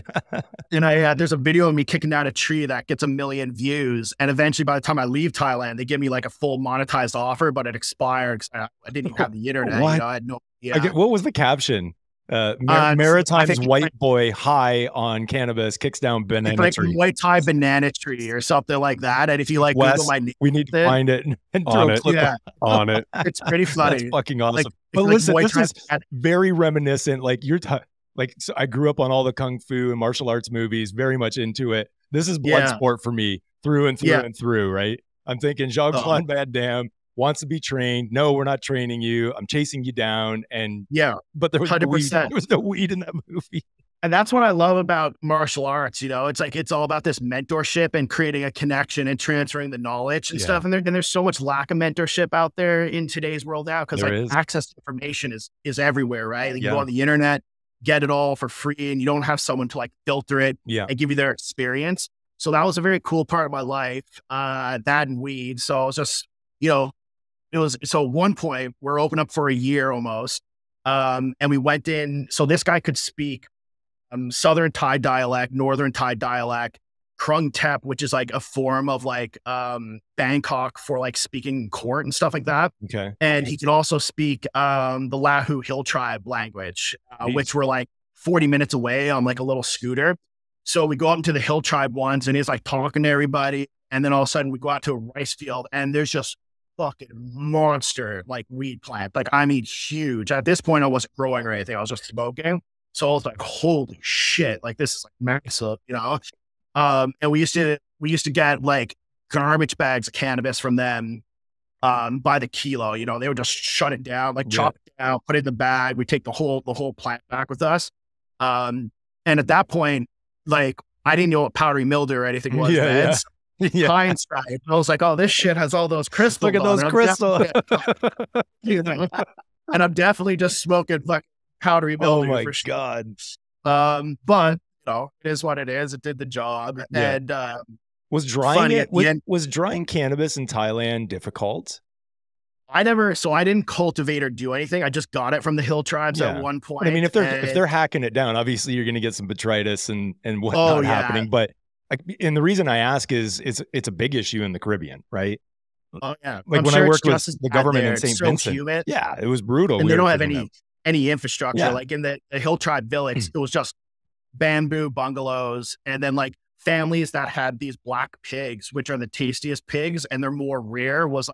They're like symbol of wealth, essentially. It was wild. And it got to the point where I realized many months in, we kept getting more and more weed, and we kept going to dinners with my master, who was from France and could speak this language. And I have no idea what anybody's saying, but we're always having all these dinners, and they would always break out the black pig and like cook it there. And I was like, they're treating us like gold. This fucking is crazy. royalty. Yeah. And then I realized he was trying to like pretend to marry me off and stuff like that. And I was just like, oh my God, dude, what are you doing? You know, I was like, he was like, well, gotta get weed in the fucking pork. Fair exchange. Yeah, exactly. That's crazy. And then so cannabis going the whole time there, like, you know, my day then was at one point we lived without electricity for a really long time. Our neighbor got jealous because they don't really like when foreigners like open up businesses there. And I think he had a beef with my like French guy who's just been like habitating there for like 10 plus years. So it was a, not a hotel, but a, you know, like the dorms when you're traveling or whatever. Oh yeah, like a hostel. Hostel. Yeah. So it was a hostel because it was a real hippie community there. And he just chopped off our electricity and couldn't have any way to get it back. So like, screw it, we're just going to train traditional. So the sun would come up. That's when we'd wake up. I'd pull water out of a river and like walk to a hole and poop in a hole, like you know, like Kung Fu style, like just trying to like do that stuff. And you better have all your chores done because like when the sun went down, it was pitch black. Yeah. So we'd get up, run 10 kilometers, train for 2 hours, take a rest, and we'd start smoking Thai style, which is just in a bamboo bong. And you had to clear the bulk bowl every time before you pass it. So you finish training, sit down. A couple of people always knew when we finished the first session, they'd come and join us. We're smoking weed all day. And then we'd do a second training session, run again, and then do another kickboxing session. And then do our chores and then just smoke all night, you know, and then wake up and repeat and do that forever. What electricity? We don't care. Yeah, exactly. And this guy can make a bong. You go up to a bamboo tree and just like the bottom joint, the top joint. So you cut it under the top joint, but just under that. So you can like breathe through it, but also hold water. And you and like just make a bong like that. He had like salt. And you just pack it and put the bong down through it, and it would be like waterproof, basically. Wild. Yeah. So that was happening for ages, and then MMA started getting really popular. So I started seeing some people coming to Thailand and doing a lot of cross training, and I did some jiu-jitsu stuff back in the day, but nothing like super serious. And then I got into like, you know, I started training with a few people that were doing Vale Tudo and American like MMA when I was getting popular. And they were teaching me some jiu-jitsu because my strongest part of doing Muay Thai was my like Thai clinching and basically standing up grappling was my advantage over most of the Thai people that I was fighting. And so I started really liking jiu-jitsu. You know, there's just more like camaraderie in it and stuff like that, just because you're not like pounding the face off each other when things get heated. You're just wrestling your dudes and then like shake it off a little bit easier. All good, you know? So that was more my vibe because it was just less damage and more fun. So I ended up getting an invite to move from Thailand to Belo Horizonte in Brazil. I lived with one of the Gracie families for just over a year. My master was Draculino Gracie. What? So I stayed there. Yeah. And end up like, you know, crushing through my blue belt super quickly. And then eventually I didn't do like any post-secondary at this point. And Brazil, everybody smoked too. Like I would say like in the strongest martial arts cultures, there's like definitely some correlation to like smoking cannabis, camaraderie, and doing martial arts. It was very prevalent in all of the Thailand, not really China because it's just different there. Yep. And the same thing in Brazil. Like everybody, not everybody, but most people like smoked weed, you know, after they were done training and stuff. Yeah. So it was still part of just like my ritual and like all my socializing and like practicing. And then eventually they put out this recruitment for San Bernardino, California, American Sports University. And I was 25 or so at that point, just turned 26. And they were giving full ride scholarships for anybody who thought they could compete on a mixed martial arts amateur team as MMA was getting really popular. But it was still like, you know, the early days where it's like Tito Ortiz just hit the scene. And so I applied for it and they're like, hell yeah. Like, you know, you did and lived in all these places and you like sent them all these pictures. They're like, we'll give you a full ride scholarship. You come here, help open up the gym. Train on the side, and then we'll just take care of all of your education and put you into like a dorm and all that stuff. So this was what, like 2009-ish? So you're talking Tito Ortiz. 2008. Okay, yeah. So 2008 is the year that I first went there. It was the year Barack Obama got elected. I almost positive it was 2008. And so I go there, and at first I called my mom because I hadn't done any post-secondary. And I was like, man, I can't believe I got this opportunity. I'm kind of on the fence because like I didn't really see myself going back to school. And she was like, you're 100% going back to school. Go do that shit. You need confirmation, call mom. Yeah, exactly. And so sure enough, I went. And then that's when things started. Like for the first couple of years, it was kind of crazy because I never knew what good cannabis was at that point, obviously, right? I was still smoking. Yep. East Coast to, to China. Exactly. In the early days. And the best weed was like stress. We get the brick weed sometimes. And then I get there and I land in California. And one of the dudes that's on the scholarship program with me, his name's Roshabar Singleton. And he was actually the brother of John Singleton, the director of Boys in the Hood. And he just got like released from prison, and they had like, I guess like a so-called kind of like equity program and stuff too. And they gave him a full art scholarship, and we're doing this course together. And he used to just start selling me weed. He used to come over to the house, and then like it was all stress, you know. And I was like, oh shit, I know this, awesome, you know. I smoke stress all day, and I never knew it was stress then. And then so I'm doing that for like 6 or 8 months, and I didn't really understand what California had to offer. So at one point, I go and meet some of the other friends that are doing a university program there, and they're from Newport Beach, which is like super fancy beach city, like an hour and a half away from the university. They drive me out, and we're going to have a session. I'm like, cool, let's have a sesh.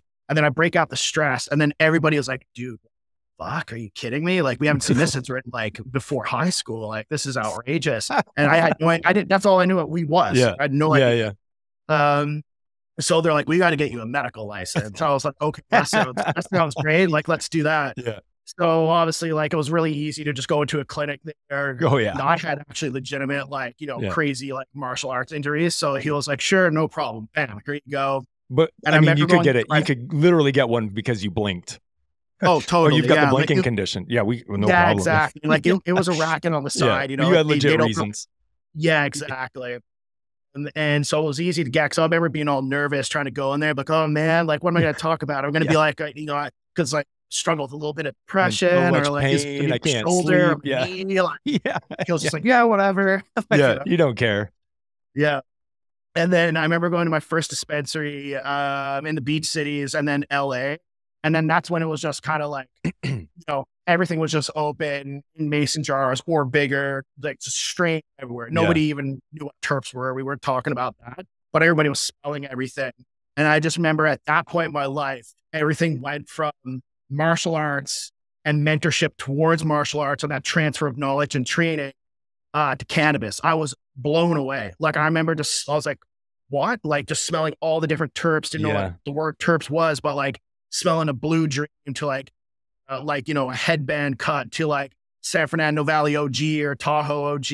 And then just like, you'd be like Charlie meeting Willy Wonka at that point in time. Like, exactly. Like, look at all these strains. Yeah, I was just absolutely shocked. And that just took over. Like, you know, like I go down rabbit holes sometimes, and that just shifted the rabbit hole from martial arts to weed. And I end up going on a few forums and just learning how to grow. So there was like rollitup.org back in the day. And so I started posting grow journals on that and making my own hydroponic equipment. You know, like my first grow was one of those blue like tote buckets, and you like cut the 4 holes out, put a net cap there, and just some sprayers. I made a cloner box like that. I still have it in my garage. Exactly. It works great. And so did a couple runs that way, posted my grow journals there. So that was probably like 2009, 10-ish, like 2009. And just went totally down the rabbit hole so hard that like it was all about finding like mentors to grow cannabis now and figure out like I never knew anything. Like, I never knew what pH was or ppm and mixing nutrients. So you had to teach all that to yourself. And it was just this amazing other source of knowledge I never had. So I dove so hard into it. And then eventually I end up doing some pretty good crops, and the perps just started like being really popular back then. So I grew a couple rounds of grape ape. And that was just like, you know, understanding how to smell the color purple at that point in your life was like mind changing. You know what I mean? Like, I was just like, wow, this is crazy. And then I went into my local smoke shop, and I had some of it on me, and I've been buying like whatever from them, you know, like all my supplies and stuff. And then I gave them some of it. They're like, dude, did you grow this? What the hell? They're like, couldn't you grow more of it? And I was like, think so. Like, I mean, I don't see why not. And so they end up, I end up moving into a condo, and we end up having like a perpetual grow where it was like 10,000, 1,000 watt lights just like all around it, and like the spare bedroom and the closet downstairs, and like the garage, like on light movers and crazy stuff like that. And we created a not-for-profit but mutually beneficial corporation. Okay. So basically, the Prop 215 era back then, you could grow six plants per patient and then redistribute it to your patient network and sell the rest by any means to cover the cost. So it's not for profit, but mutually beneficial. Right. And I got super naive. So I started posting all this stuff online. You know, I was like, look at me now, I'm growing like way more weed. And like that kept getting bigger and bigger. Heat score. Yeah. Yeah. So I was way too naive. Jeez. I was talking way too much at one point. Yeah. And, but it seemed like it was all above board, right? Like that's kind of what was crazy in the Wild Wild West back then. And it was like, the framework was there, but you could have municipalities and other people that just weren't cool with the Prop 215 framework, and they could fuck your life up. Like they could, like, we are like Barack Obama would be like, no more raids for medical cannabis. But these people, like some people, like, no, we are raiding for medical cannabis. They didn't give a fuck. Yeah. I didn't understand that type of like background of it. So I got a little naive. And there was a point in the collective where I needed help. And this guy reached out, Mendo bro 420 and like hotmail.com or something. And he was like, man, I've been watching your grow journals. This shit's so cool. Do you need any help? I was like, I'd love some help, you know? So he comes and moves into the collective at some point, which is my house. Yeah. And think like I'm cool with them, but then the guys who like helped me set everything up, who own the smoke shop, they definitely weren't cool with them. There was a bad vibe. And eventually at one point they're like, he's a cop, dude. And I was like, you're crazy. I'm a university student growing like less than 100 plants, because that's when you could get in trouble, is when it was more than 100 plants. And we always made sure it was well less than that. And he was like, you're being way too open about this stuff. You're crazy. And I was getting like, you know, like $3,000 and $4,000 like light bills. And like, I remember like the Moreno Valley, like electric people used to like call me and they're like, you have a $3,000 or $4,000 bill. Like, is this normal? Are you okay with that? I was like, yeah. We, you know, we have a bunch of video gaming computers where we're like university. Hot tub or three. Yeah. But anyways, so I didn't think that this guy was a risk, and he was actually helping, but he knew like everything we were doing. And then eventually this like weird thing happened, like, cause I never knew him that well. And I remember I went and bought an ounce of lamb's bread and came back from the dispensary, and I was like, you know, check this out. It was like midnight or something by the time I came home. And he just looked at me and was like, thanks, bro. And I was like, what do you mean? He was like, it's my birthday, bro. And I was like, this is kind of weird. I don't really know who you are. And he was like 40 and I was only like in my 20s. And then eventually, like, he has a dog, which is what made everybody thought that he was a police officer. And it's like a very obedient canine, which is like, you know, probably the first thing that I should have realized. And the dog starts barking at me and he starts tripping at me. And I'm like, what the fuck is going on? And it's my house. Like, I've lived there and I let him into it. He stays for free. He's only been there for 2 or 3 weeks at this point. So I go in my like room. Then I get like kind of heated because I'm like, man, what the hell? Like, why is this guy like disrespectful like that? So I go out to talk to him again. And I'm like, what are you doing? Like, why are you like yelling at me? Because it was your birthday and I don't even know who you are, basically. And then all of a sudden his dog starts freaking out. And I'm like, get the hell out of here. Like, I'm done. You're out. So I go to university the next day. And the cool thing that this guy brought was like, he started like making the grow better. Cause he's like, man, I got some CO2 tanks. I got a ppm for the CO2. And it was my first CO2 monitor and adding CO2 into the system. So I was like stoked. Then he like robbed the grow, disappeared. And I was like, whatever, it's not worth having drama. That guy's out. And then months passed and we do another harvest. And I end up going to Orange Valley, Orange County to see some of my friends again. That first like turned me on as a medical patient. And I didn't have much weed on me, but I took it there and we were all smoking. And I think it was actually Super Bowl Sunday, but it was like close to it. We're watching Super Bowl or leading into it. And then my little Nokia phone is like, look outside your like window. And I was like, what do you mean? Like, what the fuck's going on? And this was Buddy, the guy you kicked out? He had, yeah, exactly. And he's like, and I'm like, and I was like, dude, I think he's like going to rob the house and like take all these plants that are like almost like harvestable, you know? And everybody was like, you should just stay here. That's trouble going back there. You know what I mean? Like, just chill here. Whatever happens, happens. You're going to go home at some point. So I get home wait till the next morning, and the doors beat in, there's fan leaves everywhere, like outside and inside. And I'm like, oh shit, I can't believe he robbed my spot. And then there was actually a card there from an officer, and it was his name, and he was like an ATF agent. And I was like, what the fuck? He was a cop. And I was like so mind blown and felt so naive and so stupid because everything I was doing was legal to me. Like I didn't, and that's really what like ended up saving us. Like I had every rung, Prop 215, patient records on like everything. And nobody really did that back in the day, but I was just taking it serious. You know what I mean? Yeah.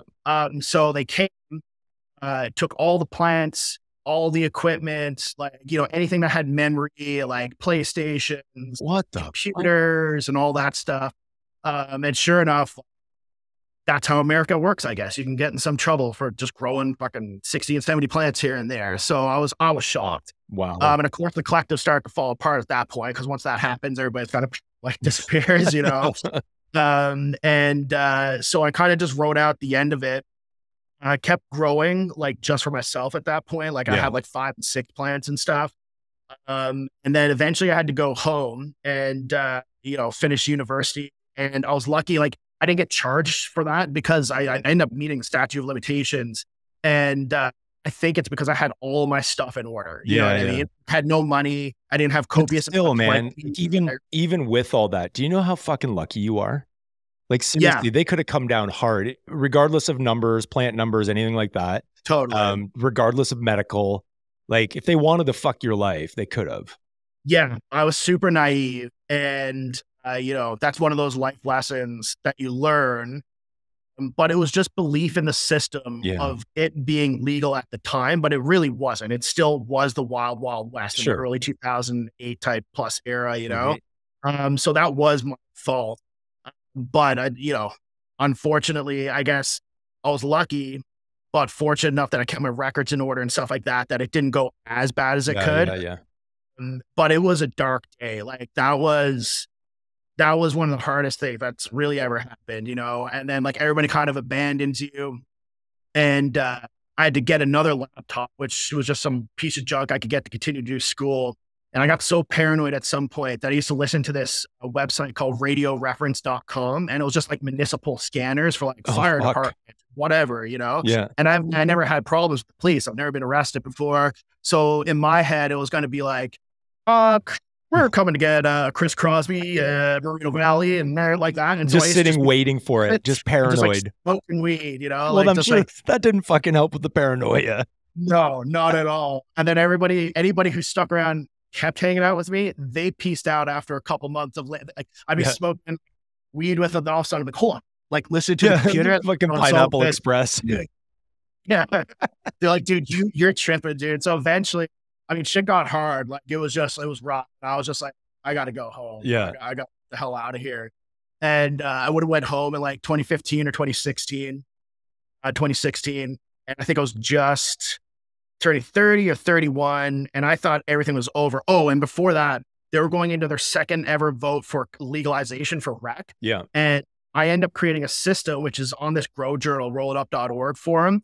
And they used to have this thing called Ebb and Grow, which is really popular in California. So it was like a brain bucket that would control the water and go into DWC buckets. It was these buckets filled with graviton. Okay. And they would just flood and drain.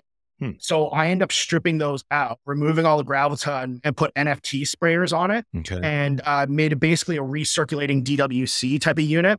Wow. And I had phenomenal success with it because the roots were just crazy in these systems. Old man's beard. Exactly. Yeah. Huge. Yeah. And DH hydroponics, or Riverside hydroponics, which is one of the biggest Southern California kind of hydroponic shops. Mm-hmm. So like if legalization happens, we will license this system and make it like compliant for like whatever the rec is, whether it's 4 or 6 states. Like, so just let's see if that happens. That was kind of my last hope, was that was going to happen. And then if it just failed rec, like it didn't pass. And then so I was just like so beat up over that. I left. I ended up leaving California. And had you finished school yet? Were you or you still needed to continue? I had about 6 months of courses left, and I had to go to the like I was at a low point. I was pretty rough. Yeah. And I was like, I have to go back home I'm not doing so well here. And they made allowances for me to finish the last semester or so, like on just basically in Canada. Okay. So I ended up finishing the program. But it was with them, like really like going out of their way to like work with some direct, like, you know, the facilitators directly. Yeah. Which was good. And then, so I was like, fuck, you know, I thought weed was going to be my life. Like I saw this whole thing and this community and this company and keeping it all legal, compliant and safe. And I realized how thin that veil was, you know, and I was just really, really beat up over it. So I came back to Canada and there was no real, like, I don't even know if MMAR was big then, but it was just starting. But to be a patient, you had to be like, when did you come back? 2015 or 16. 15, yeah. So I got mine in 2011.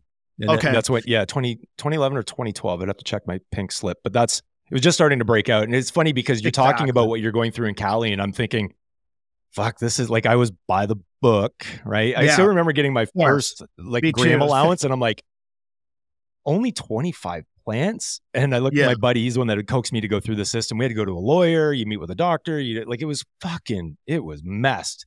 But anyways, I look at him, I go, I only got 25. That was my first sign.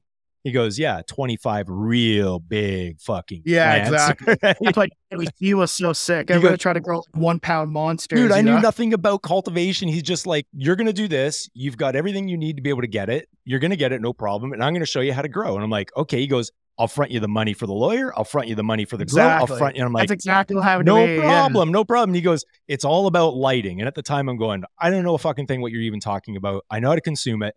That's it. And literally I was a fucking monkey on a keyboard. Same thing. I'm like, I don't know what I'm doing. He brought everything in, walked me through my first grow. We were massively successful in the first one. He goes, okay, I'm going to leave you on your own the second. I fucked it up so bad. I think we went That's how you learn, though. Well, I had to learn real quick because I'm going, okay, you know, at the time I got real estate going on and that's okay. But like there's an opportunity here. Anyways, I ended up getting more plant numbers. I interrupted you. I'm sorry. But but I'm just thinking like the same story for sure. Naivety is like you're looking at it going, I'm within numbers, but I wasn't accounting for, you know, cyclical grow. I've got all my babies and then I've got my cloner box full and I was like, fuck, 10 times the numbers I should have been. And they counted every single one. I didn't. Yeah, exactly. No, it's the same support and you just get obsessed with the plant and the knowledge and especially so fun. When you have a mentor like that, it was similar to like that same thing with martial arts for me. It's like seeking out somebody which got my guard down, this guy who came to help because he showed his grows in Northern California, which were fucking huge. And I was like, man, I'd love to have a mentor like that, you know, and just get caught off guard because like you trust the plan, you trust in the system, and like, why should it be that illegal? You know, right? Yeah, exactly. Exactly. And you feel so good being in the rooms. You're like, there's an energy here. This shouldn't be illegal. What's going on? 100%. Yeah. It was that's a huge point, actually. I remember doing my first like sizable grow where I could actually lie down on the floor and look up at the plants, all these giant DWC like monsters. And I remember like, man, for the last like 10 plus years of my life, all I've been doing is like competitive martial arts, you know, just like camaraderie, but there's still like this level of just like smashing your body up and competing and just this. And then when I've never grown anything in my life at that point. And then you grow good weed and then you walk into a room and you sit down and you're just looking up through the canopy. I was like, I'm creating things. Yeah. Man, it's heaven. I would hang out just to hang out in the room because it was perfect conditions. It was Caribbean. It was ideal. Perfect humidity, perfect temperature. You know, you throw your grow room glasses on, you just kick back. It was good, 100%. Yeah, it was beautiful. So anyway, so you come back, you're like, I got to finish school. Maybe I'm going to come back to Canada. It was around 2015. Yeah. Then what happens? So I think I'm done in the weed industry. And it was the first year outside of the brief stint since I was 13 years old, couldn't find cannabis in China, mainland China. So besides that little like brief stint of not smoking, this is the first time I didn't smoke weed in my life. And I end up going into an oil and gas job, which like then like, and it probably is still the same to be honest. It was like super no-no. So like people just, the stigma and the culture of like even talking about something like that in the office all the way to being in like a work environment, like offshore or like being around offshore people. Yeah. People did not smoke cannabis or talk about it, and it was not tolerated. So I'm like, shit, you know, my life is fucked. I got to get something in order. And I started working in just oil and gas. And that was before Trudeau and all that stuff got elected. Yeah. And then as he started getting closer to legalization, so, okay, at this point, my mom too, she was like a little disappointed that I got raided and sent back home and was going through some shit. A little disappointed is probably an understatement. She was not so cool with cannabis yet, you know, so, but I'm still her son. Yeah. She still supported me. Yeah. And so I was just living under this like fear and this stigma, research how I could become a medical patient. But in the MMAR in that era, it was easier to grow for patients than it was to get a prescription. Yeah. You had to be terminal illness. So I was like, okay, there's no way I'm getting this shit. This is crazy in Canada, you know? So as it started to relax and Trudeau was coming in, I end up getting my ACMPR as a patient, then my declaration for like the, whatever they call it, like to grow and stuff like that. Yeah. And I actually end up designating it in my parents' property because they just had like a very private piece of property. Yeah. And I end up teaching my mother how to grow. And then I went to them and I was like, I want to be part of legalization here. Like, you know, like things happen for a reason. And I went through that experience and I understand the connections, the strains and the genetics and just like hydroponic techniques that like the people I came back and started growing with in, when I first got my SMPR in Canada, like everybody was still kind of like growing in soil and there wasn't a lot of hydroponics. And like I was still doing like top feed drip rock wool and had far more technology because I gravitated towards that as I just start getting more experience. So I was like, I think I can do something here, you know, like I think I can grow really good cannabis in Canada and I need to make a business plan to convince other people to do that. And that's where you saw that picture of me then. It was like one of the first lifts. And I was like, you know, I couldn't convince like my family to invest in it. And I couldn't convince my extended family that had like an oil and gas business. I couldn't convince anybody. Everybody's like, you're dude, like, you know, okay, you're going to go grow cannabis. Yeah, exactly. So I was like, man, this thing is getting so hard. And so I end up being really fortunate that the company I was in had a next generation leadership program and they threw me into that. And we used to have like, you know, every second week you'd have like a business coach that would like talk to you about progressing yourself and your career and all that stuff. And eventually you could see that I would just talk about like growing weed and growing legalization. He was like, all right, Chris, I'm not going to say anything really if you don't. But let's just use this coaching session to talk about, because you obviously are not going to talk about this oil and gas shit at the moment. So for like a year, he's like coaching me and I'm making my first P&Ls, my first like solid business plans and all that stuff. And still can't really get like the funding and people to totally believe in me. And then the craziest thing happened. I was the first LP in Newfoundland, so I figured out how to do a Health Canada application. I have a picture of me sending a document, like a folder this big, like thousands of pages to like Ottawa address locator way before CTLS and any of that stuff. Yeah. And they used to have a conditional letter of readiness back then. I remember. And so many, many months later, I actually got an email, like response back from Health Canada where they're like, oh, like, you know, here's a conditional letter of readiness. If you build it, you know, come thing. I was like, holy fuck. And so I met my first industry people back then while I was trying to build a project. And I remember one of these, Paul Pedersen's one of my earliest friends in the legal industry. And he had Nextleaf and he was already a CEO of it. I know Paul. Paul's awesome. Yeah. Man. And he was like one of the only people that would pick up the phone and talk to me then because I was literally nobody and nobody believed it. And I was just I was like, man, how do I do this like operational security thing? And then, you know, then you meet David Hyde. I was just going to say, call David Hyde. Yeah, exactly. Back in the day, 100%, you know, but I didn't have the money to do it because like you could buy a full application. Like CCC and stuff like that, where like, you know, they're like 120 grand. I was like, there's no way I'm getting 120 grand. And I used to just like nickel and dime these people and be like, I think I know how to do this. And then like, just like get on a call with them. And I'm like, oh shit, I know how to do that now. And then like pick away at the application. It took like fucking so long. But then I had to be like, okay, I need to spend a couple thousand dollars on this, on some of the things that were super ambiguous to me. So boom, send it away, come back, get the conditional letter of readiness and start going to the municipality in St. John's, the capital city here, talk about zoning for like everything and make sure it's all good to actually do anything if I found the money. And they were like, yeah, this is a good area. We agree. This type of zoning works. Great. And they were like, you're the first cannabis company to ever talk to us about this in Newfoundland. And I was like, shit, that's awesome. You know, like, and I got this thing. So I start going to lift and, you know, I'm all suited out and I'm just like trying to like anybody to believe in me, you know, to like listen to the dream. And it was still hard. I was talking then, I think, mainly to cannabis Wheaton back in the Chuck Rafici and the boys ages and ages ago. Yeah. So they're like, you know, if you get a little further, we'll see where it goes. And then all of a sudden, Canopy Growth does this big announcement that they're coming to Newfoundland pre-legalization. We're going to build a giant facility. And because of the employment creation, they're going to give Canopy Growth all these retail entities that launch on day one of legalization in 2018. Wow. And so in my business plan, in my thought, and in all my dreams, I didn't see myself being a retailer, but I obviously know the power of retail. That just wasn't connecting. That wasn't a reality back then. Yeah.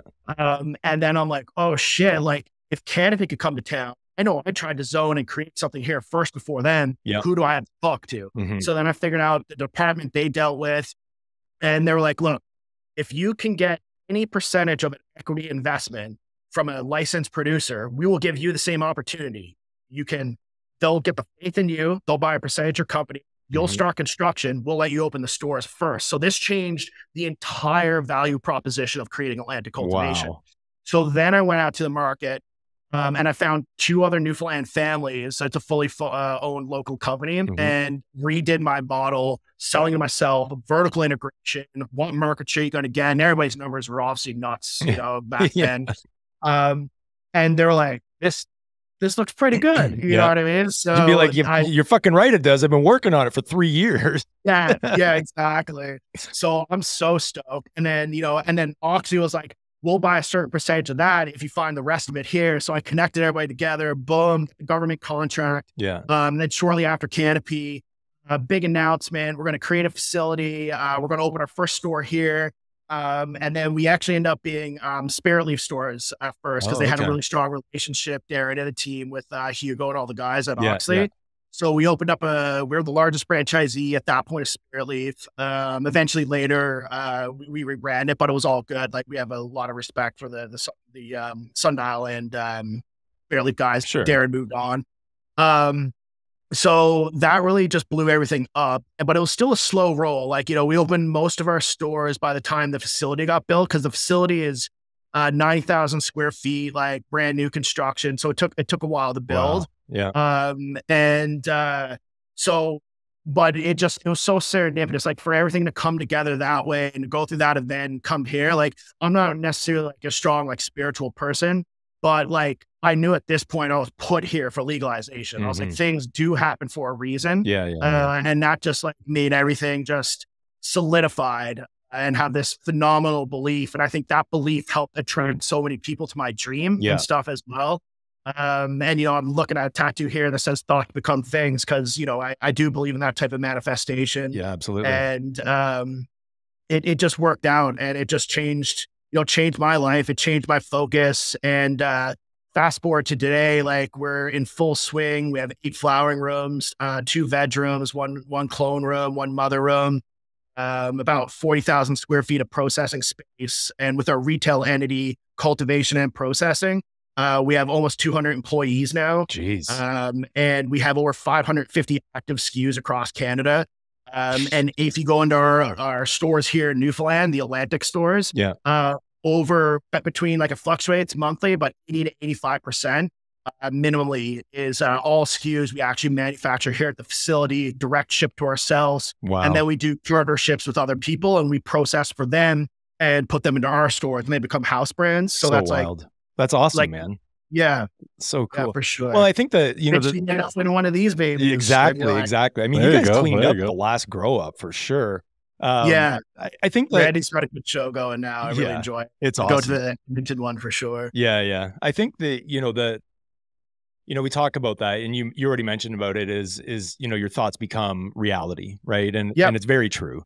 But it's also the passion. I think your history where, you say you're not a very spiritual guy. I would argue that. I guess, that, going to China and then Thailand and then Brazil and then California, that experience would open you to things that you didn't necessarily make a conscious effort to recognize, but it's certainly there. And I would say that it probably underscores who you are and what's made you who you are. But you can certainly, not everything we always touch is going to be gold, right? But at the same time, sometimes it has to be because you've just gone through the fucking ringer too long that it has to be, right? So some people will see success and then the downside of it. And I think sometimes it's the climb. It's the climb. It's the climb. Okay, you got to get there.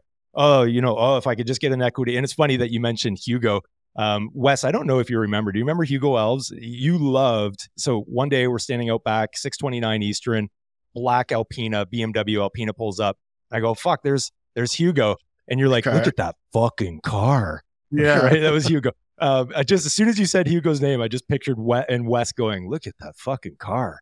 Yeah. Which he loves. I had that moment as well. I was like, Hugo has like golf ball dimples and like the paint and shit. I was like what the fuck is that? You don't give a fuck. But so what is current day? I'll tell one more story on manifestation. Yes, which is please. like how I got this tattoo. Yeah. So between this transition, moving to California, and it was one of the first rocky times I had moving back to North America. I lived away for a really long time. I didn't really visit home. I visited home once in about 12 years. Oh, wow. And so a lot of things happened. Like I changed as a person, family went through a lot of different stuff. And one thing they hid from me is my mom had this medical condition where it was a pituitary tumor around her carotid artery. And it was like super serious. They didn't want to tell me because they just know, Chris is just going to abandon everything and come home. So I did one semester of university. So I was just in California and they're like, Chris, you got to come home. There's this happened. You got to see your mom. She's going into surgery next week. And I was like, holy shit, what the hell is going on? And I did one course at that point, like within the semester. It was an elective course called Extrinsic Motivation because it was a sports university. And it was about like, everything was like twisted on like plates and stuff like that, like internal and external motivation. And I didn't read books. I had no time. I was too cool to be doing that. I was smoking weed and growing weed and fighting people, martial arts, and teaching martial arts. So we do this like super basic book report. And that's when The Secret gets introduced to me. But I'm like, I'm not reading that, Google this shit, pass it in. That's for hippies.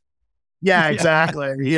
And so I was like, but the teacher just kept going. And then they made us watch the video of it in school. So I was like, that is kind of cool, but I'm still not reading that book. Yeah.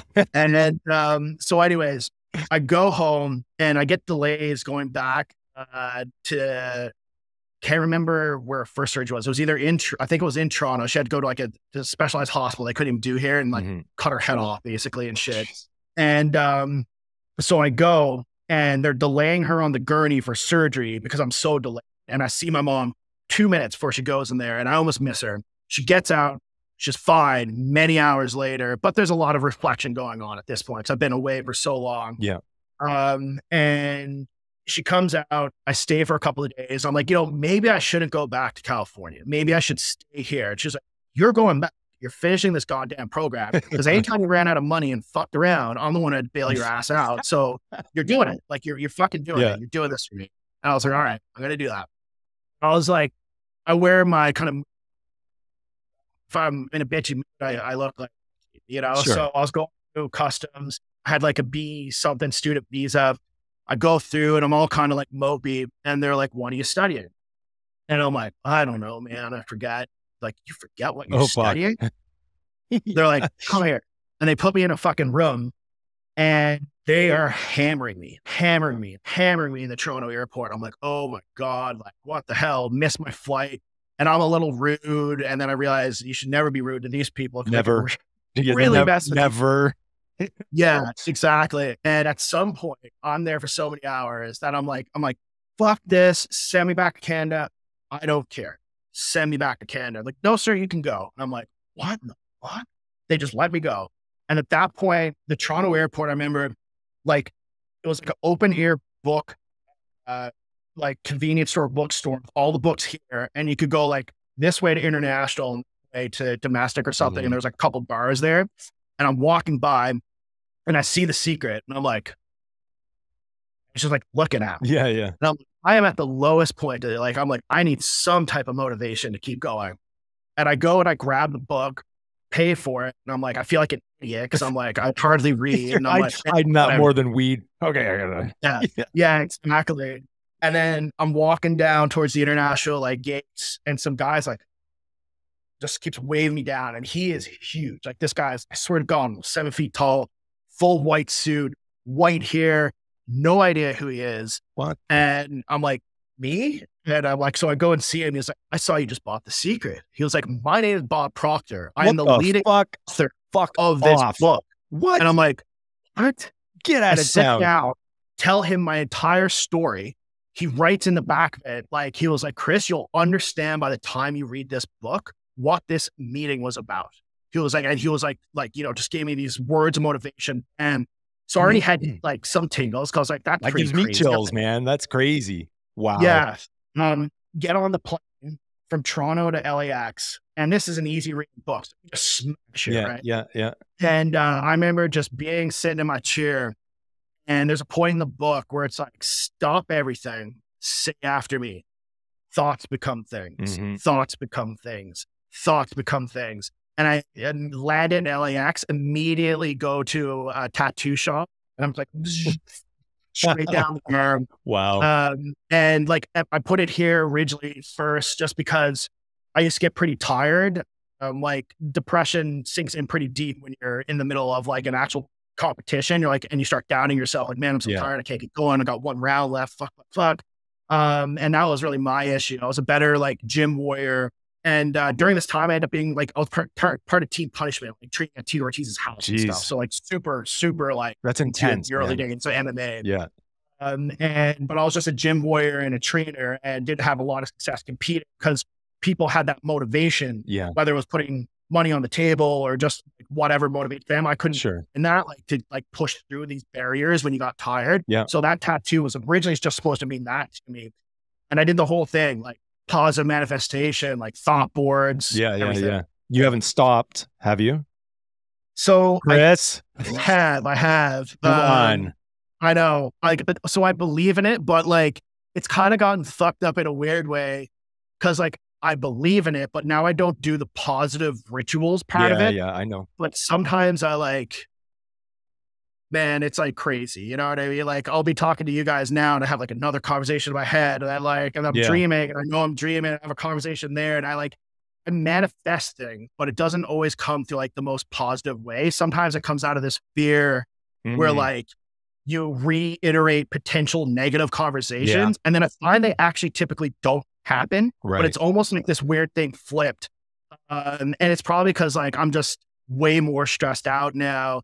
But I, have since dealt with a lot of ways to deal with that stress. But there was a point in time where like it would be impossible to have a negative thought. You know what I mean? Maybe that was for sure naive.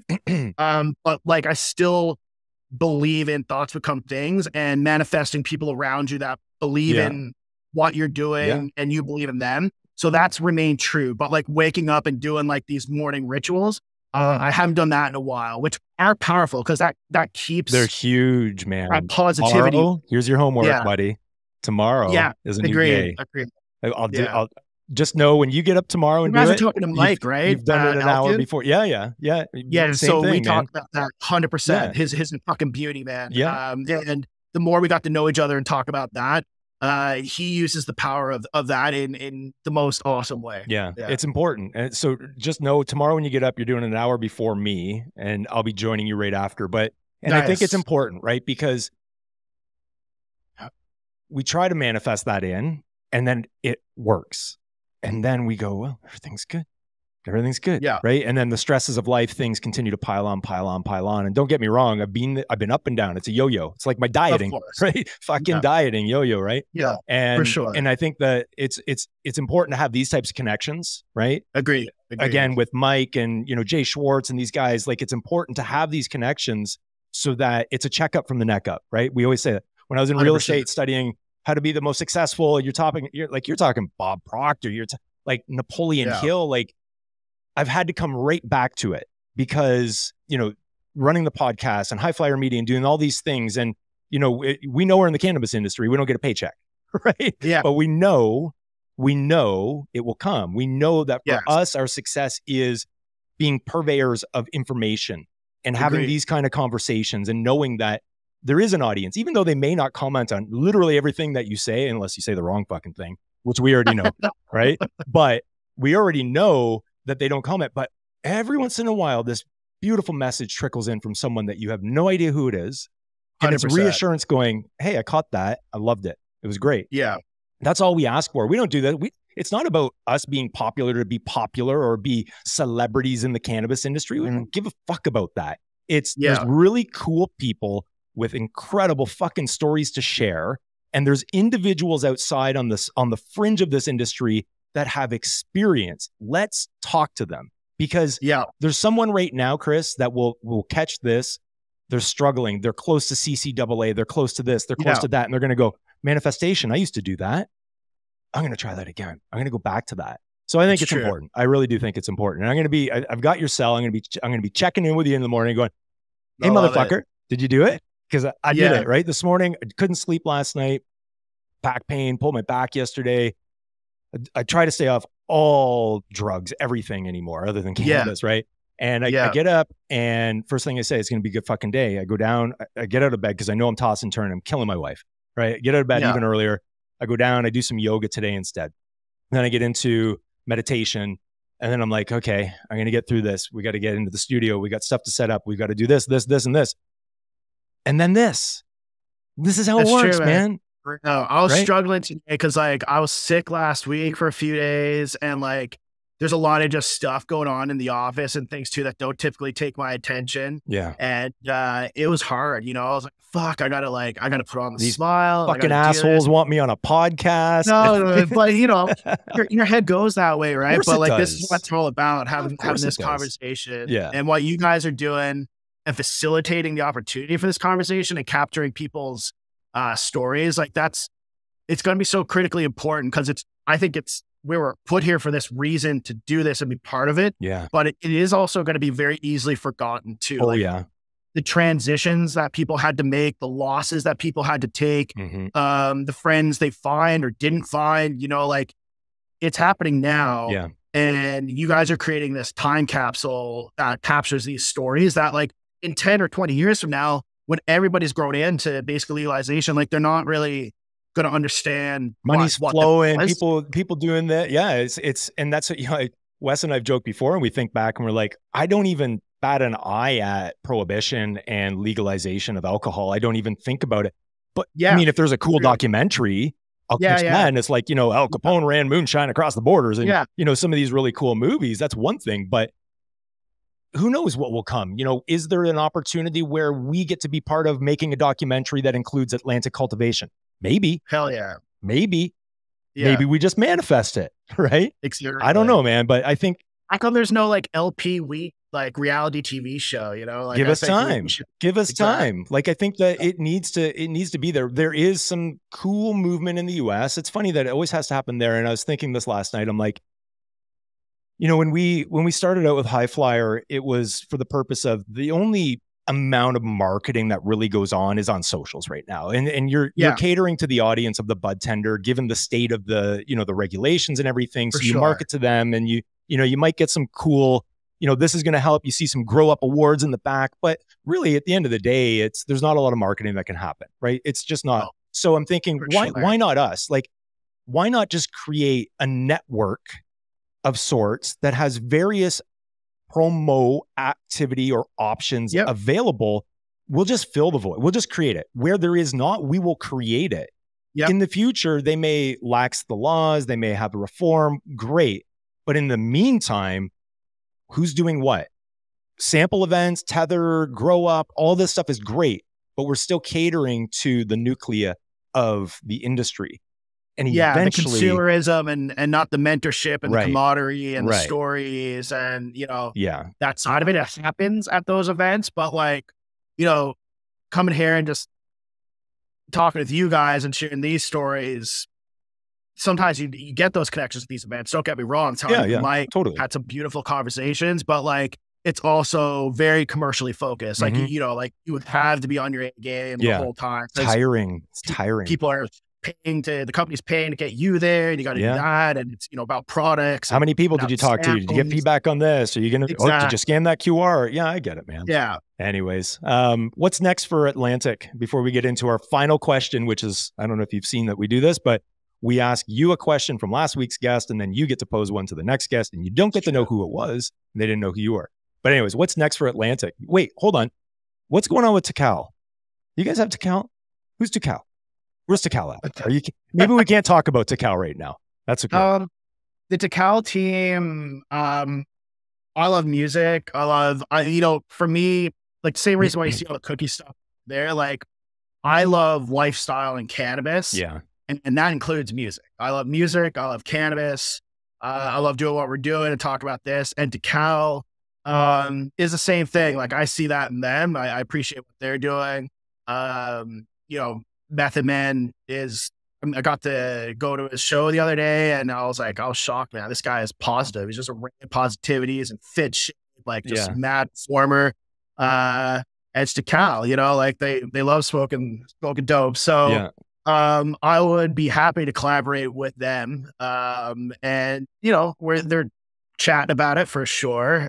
So we just, you know, want to do what we can there. And I wouldn't be very surprised if we end up, you know, doing something with them for sure. We're working on, I don't know where it is in the schedule, but we are working on having End of September. See, Wes is godsend. It's fucking godsend, let me tell you. Anyway, so I think we're going to have them on as well. I don't know who from there, but we'll put in a good word. Not that I think you need it. Yeah, no, I'm close with them, and I got to hang out and smoke and spend some time. So yeah, we're definitely committed to figuring something else, something out with for sure. The flower, the product, the passion, the team. It just makes sense to me. It totally does. Yeah. But anyway, so walk us through. I mean, you already said you got distribution. You got 834. No, I was off. How many SKUs in market now? About 550. So 550, I mean, okay. That is, I think the last time I did any type of sense checking, Tilray is probably the only other LP that had more SKUs than us. And we end up releasing a bunch more scents, but that's because of the vertical integration. And so many are at my stores. And then, you know, I think there's a gram of weed for everybody at the right price. That's the way I look at it. I create a brand, whether it's a $99 ounce, $129 ounce, $150 ounce. That allows me to go to market at a maximum price per gram to maintain that brand's kind of quality commitment and the margins I have to maintain for the company to be profitable. Yeah. So I go out there and I never trade up. Like if I get it, say like my Snickle Fritz brand is like anywhere from a $79 to a $99 ounce. It's our cheapest ounce. And anything that I buy for 75 cents and under, I can put in there. Right. If I buy something at 75 cents, and I think it can go up to one of my $125 brands, I don't. I just put in flip, maintains the quality. That's fucking integrity, folks. Seriously, that is integrity. And by the way, the black market, I never saw $79 fucking ounces. Okay? Everyone going off of me from the black market, talking this and talking whatever. I flipped a lot of fucking pounds, man. Yeah. If I wasn't getting 1,200 plus a pound, right? But even in my days of just buying and sourcing a quarter, half quarter, for sure. I mean, there was days I was buying a gram, right? A gram for $10. I have bought the hypest, you know, legacy stuff where even in Canada, before we were licensed here, there used to be this mom called Cannabis Extracts that just used to use a paste pen menu. And this guy named Dave at CE, he brought peanut butter breath, one of the first peanut butter breath phenos, which got me down the Michigan Thug Pug. And now we do Third Coast. I'm friends with all those breeders and shit. So anyways, I mean, I've spent, the first time I smoked weed with Chuck Raffici, I paid $350 for a zip of peanut butter breath. Waited for the guys trying to impress, eh? Yeah. And I got him so fucking high, dude. It was hilarious. That's awesome. That's awesome. I did see something profound on LinkedIn today that it was just an individual that's got a lot of retail experience talking about how hard it is to, you know, a lot of retailers want you to upsell and upsell and upsell. Yeah. And talking to the demographic that is looking for an ounce that'll consume that ounce in a week or less, going, well, do you want to try one that's $200 when they're looking for something that's $99? And I just looked at that and I went, fuck. And I'm going to follow up with them because I found it so profound that I haven't looked at it. I'm not well off. I don't, but that's a hard job. Like I couldn't be one of my bud tenders. Like, you know, what's so crazy about this company is I've helped set up all these procedures. I literally create all the products. Yeah. And that's how I maintain my quality control at this point, is that I don't allow someone to go in the B2B market, pay 75 cents, $1 or $1.50, and then decide who puts that weed in what bag. And that's why I don't get caught trading up. Yeah. Because it always keeps the volume going, keeps people happy. And I've already made compromises. Like when I first got my license, I was like backfilling a strain. I would never do that. But now you have to sometimes, like, you know, and I try to match up the terpene, but I make sure first and foremost is the price right, is the bag worth this. Yeah. And that's first and foremost for everything. But that's one of the hardest things I haven't been able to outsource yet. Now, it's not saying that I couldn't, because there's also people out there that know that too. Sure. But that's how like, I maintain that commitment for what we do. Yeah. But it is getting harder out there. And one thing that is so hard is all the people that pack the weed downstairs on the facility I'm in right now, and all the people on our front lines retail, I can't do their jobs. I can help set it up and come in and do it for like half a shift and like motivate people and know everybody's name. But like to do that every single day, there's so many jobs that are the hardest job that I couldn't do. And they're absolute soldiers and they work so hard.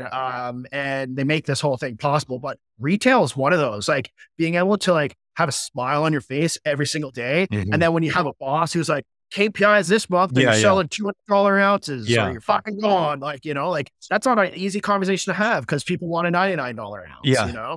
And that's the thing. I mean, the market dictates, or the economy dictates what the market demand is. And, you know, if your demographic that's shopping are shopping for $79 to $110 ounces, good fucking luck going, well, it's a little bit better. It's got a little bit, right? And it's you can't pay. This is what the individual that had said on this post, and I'm going to go back and find it, but it was like, you can't charge double for something that doesn't get you doubly high. Like it's just in this economy. And it's like, fuck. You got to find like, you know, there's heads out there that pay for different cultivars and different terps and like different experiences, but it's far and few between. Like when I first opened our first retail store, to me, I was like, this is going to be like a comic book shop. When I was a kid, the coolest thing ever was loitering at a comic book shop for as long as I could. The smell of a comic book shop. Exactly. And just talking about comics and like bugging the dude that owns the place and like, you know, all that stuff. And that's how I thought all my weed shops would be. But it is, people don't want that either. Like, you know, people want to get in and get the fuck out. And like, well, you do have a little more leniency out on the East Coast than we've got in Ontario. That's for sure. And we, but it is very transactional. And with that, it's hard to upsell that like, oh, you know, this thing has 4% terps. Like these terps are rare, you know, like it's just a lot of people, unfortunately, don't care about that. And I used to be somebody who'd like, I'm going to educate everybody. Cause I worked at my retail stores before this thing. And I used to tell people there's no such thing as indica or sativa. Everything's just terpene profiles. You know, it's just all the different phytochemicals, like the flavonoids, the terpenes, all they're just looking at you going, and like weed, just give me or they get weed. angry. Like some people are like, I can't smoke sativa, so you're wrong. And I'm like, I'm sorry. Okay then. I'll shut up then. Wow. Exactly. Chris, man, this has been awesome. We're gonna wrap up with a final question. Wes, fucking head's gone blank now. So last week's guest, we had Tony Chapman on from Chatter That Matters. He's a marketing legend. And his question last week, so his podcast actually focuses on having conversations about the things that really, really matter. And his question to you was, what is either a product or a brand that matters to you most, and why? And I'm gonna restrict using your own brand in this case, something that you use personally. And it doesn't have to be cannabis. That's the thing. Like I think it was just overall a brand. A brand. Or even a product. It could just be a product. Brand or product that matters to you most. Yeah. Man, I've gotten so lazy, especially in the COVID era. I used to think I needed to make a lot of money to be happy. And then I don't buy and consume a lot of things outside of weed. But I had been getting into some hype kicks lately. So I do like, you know, rocking the new Jordans, I guess. But I mean, it's not like, it's hard to say, but I do respect that brand a lot. You know, and it's fun throwing on some new fresh stuff from them. You know, Jordan shirts, Jordan pants, Jordan shoes. And I got like, they got those black and yellow ones came out. Like half of my like team that work here, cause all our colors are in black and yellow tracksuits. So like everybody's in like Atlantic tracksuits, Jordans on, and you know, that's fun. Like that's like, that's cool, man. Vibes, but that's not like, you know, I don't know what like outside of like, that's very like, but superficial. Like, not necessarily. You know, let me ask you this. So have you seen Air? Yeah. Okay. Did your affinity for Jordan and Nike become more or change after you saw that? Or did you just double down and go, yeah, that's why I like it? Just double down, but it's more just once I never used to buy that stuff, and then I bought it and I felt good and I liked it and I just kept buying it. And you know, now it's just like the only clothes I wear type of thing. But it's just it wasn't a lot of external influence on it, honestly. But it's hard to say. Like, I wish I had a better answer on that one, but I don't consume a lot of things. Like, you know, I don't have like these products that are just go to for me right now. Like, it's well, given it's over my life, man. Like, it's I was gonna say, Chris, like, given the history in your path, that makes total sense to me, though. It's like, you know, you fucking lived out hydro reconstructing a you know, makeshift ring, beating down banana trees in the middle of the fucking jungle. Like, you know, what brand resonates with you? That's tough. That's got to be tough. Yeah. I like when people send me all their samples and I get to open them up and smell them all and stuff. That's my favorite part now. Got Origin Nature. So what you're saying is Canada Post is your favorite brand. Yeah. That's cool, man. That's totally cool. Brown boxes with bags inside. Yeah, exactly. I love when there's a key in my community mailbox. I'm like, oh, what do we got today? Yeah. It's also the biggest stress too, when you know something's coming, and especially when you live on Newfoundland. There's this place in New Brunswick called Dieppe.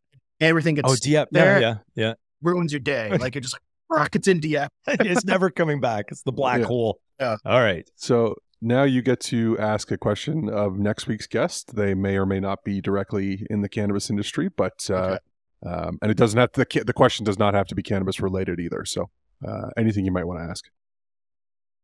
I guess, what keeps your passion going? You know, what's your motivation to wake up every day and do what it is you're doing? If it is in the cannabis industry, because it is, you know, pretty crazy and hard right now, what keeps you in it? Is it the money? Is it the product? Is it the commodity? Is it seeing where it goes? I'd love to know what other people's passions are, because you know, it's been a difficult road, and I need to get that thought board back up and reinvigorate some of mine sometimes, because it hasn't been easy. So I'm curious what keeps everybody else in the game and keep them going, whether it's the industry or not. I love that. Great question. It's a good question, man.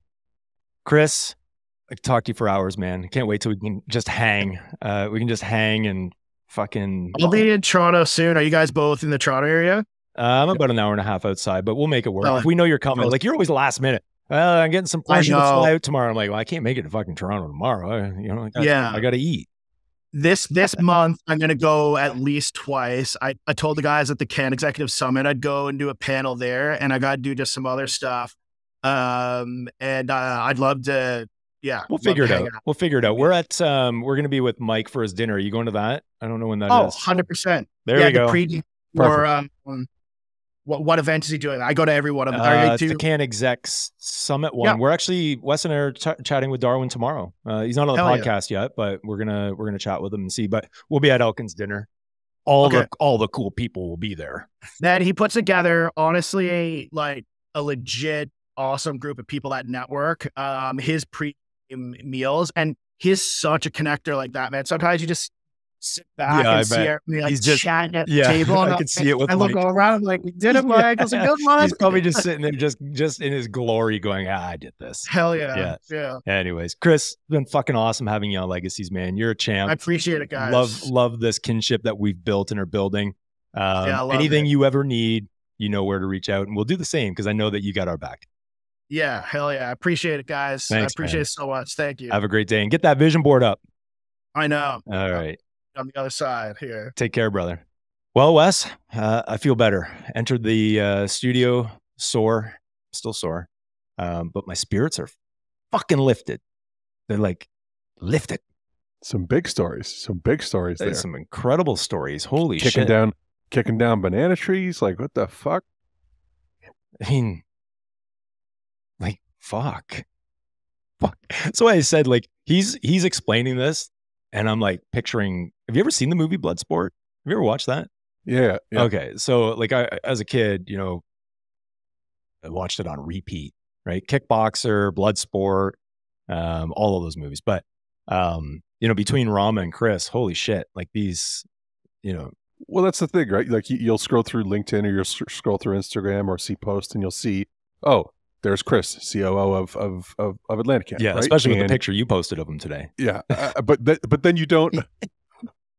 But you would have no idea that that's everything it took to get him to where he is. Why? Yeah. What was it I said a while back? I even posted. I said everyone is interesting if you ask the right questions, and I think that's the case. I'm not saying I'm asking the right questions, but I'm genuinely curious of what led you to here, right? Why? There could have been probably success in another industry. I mean, I get it. We all entered thinking, and Green Rush, we're going to make millions of dollars. That's still to come. We'll manifest that into our life. Make sure you pay attention to that with Chris. He's getting back on the wagon. Wait, that's always confused me. If you fall off the wagon, that means you start drinking again? Yes, off the wagon. Okay, so you fall off the wagon, but you get back on it when you're sober. Right. Okay. That's right. I'll still ask you again in another month or so. What was it again? Anyways, this is a long fucking episode. Yeah, it'll be chapterized. But it was a long one. Yeah. All right. Well, I mean, this has been great. Now I got to go rest my back at some point, but there's just so much to do. I'm going to put the desk in stand-up mode. Be right there by your side, buddy. Anything you need. Yeah. And I'll head into post-production. Don't worry. One day we will have a video editing. Again, if anyone wants to sponsor a video editor, we could certainly use the help. Oh, well. Anyways, episode 27. Is that right? Episode 27. That's correct. It's in the books. And we'll see you next time on Legacies, everyone. Thanks for tuning in.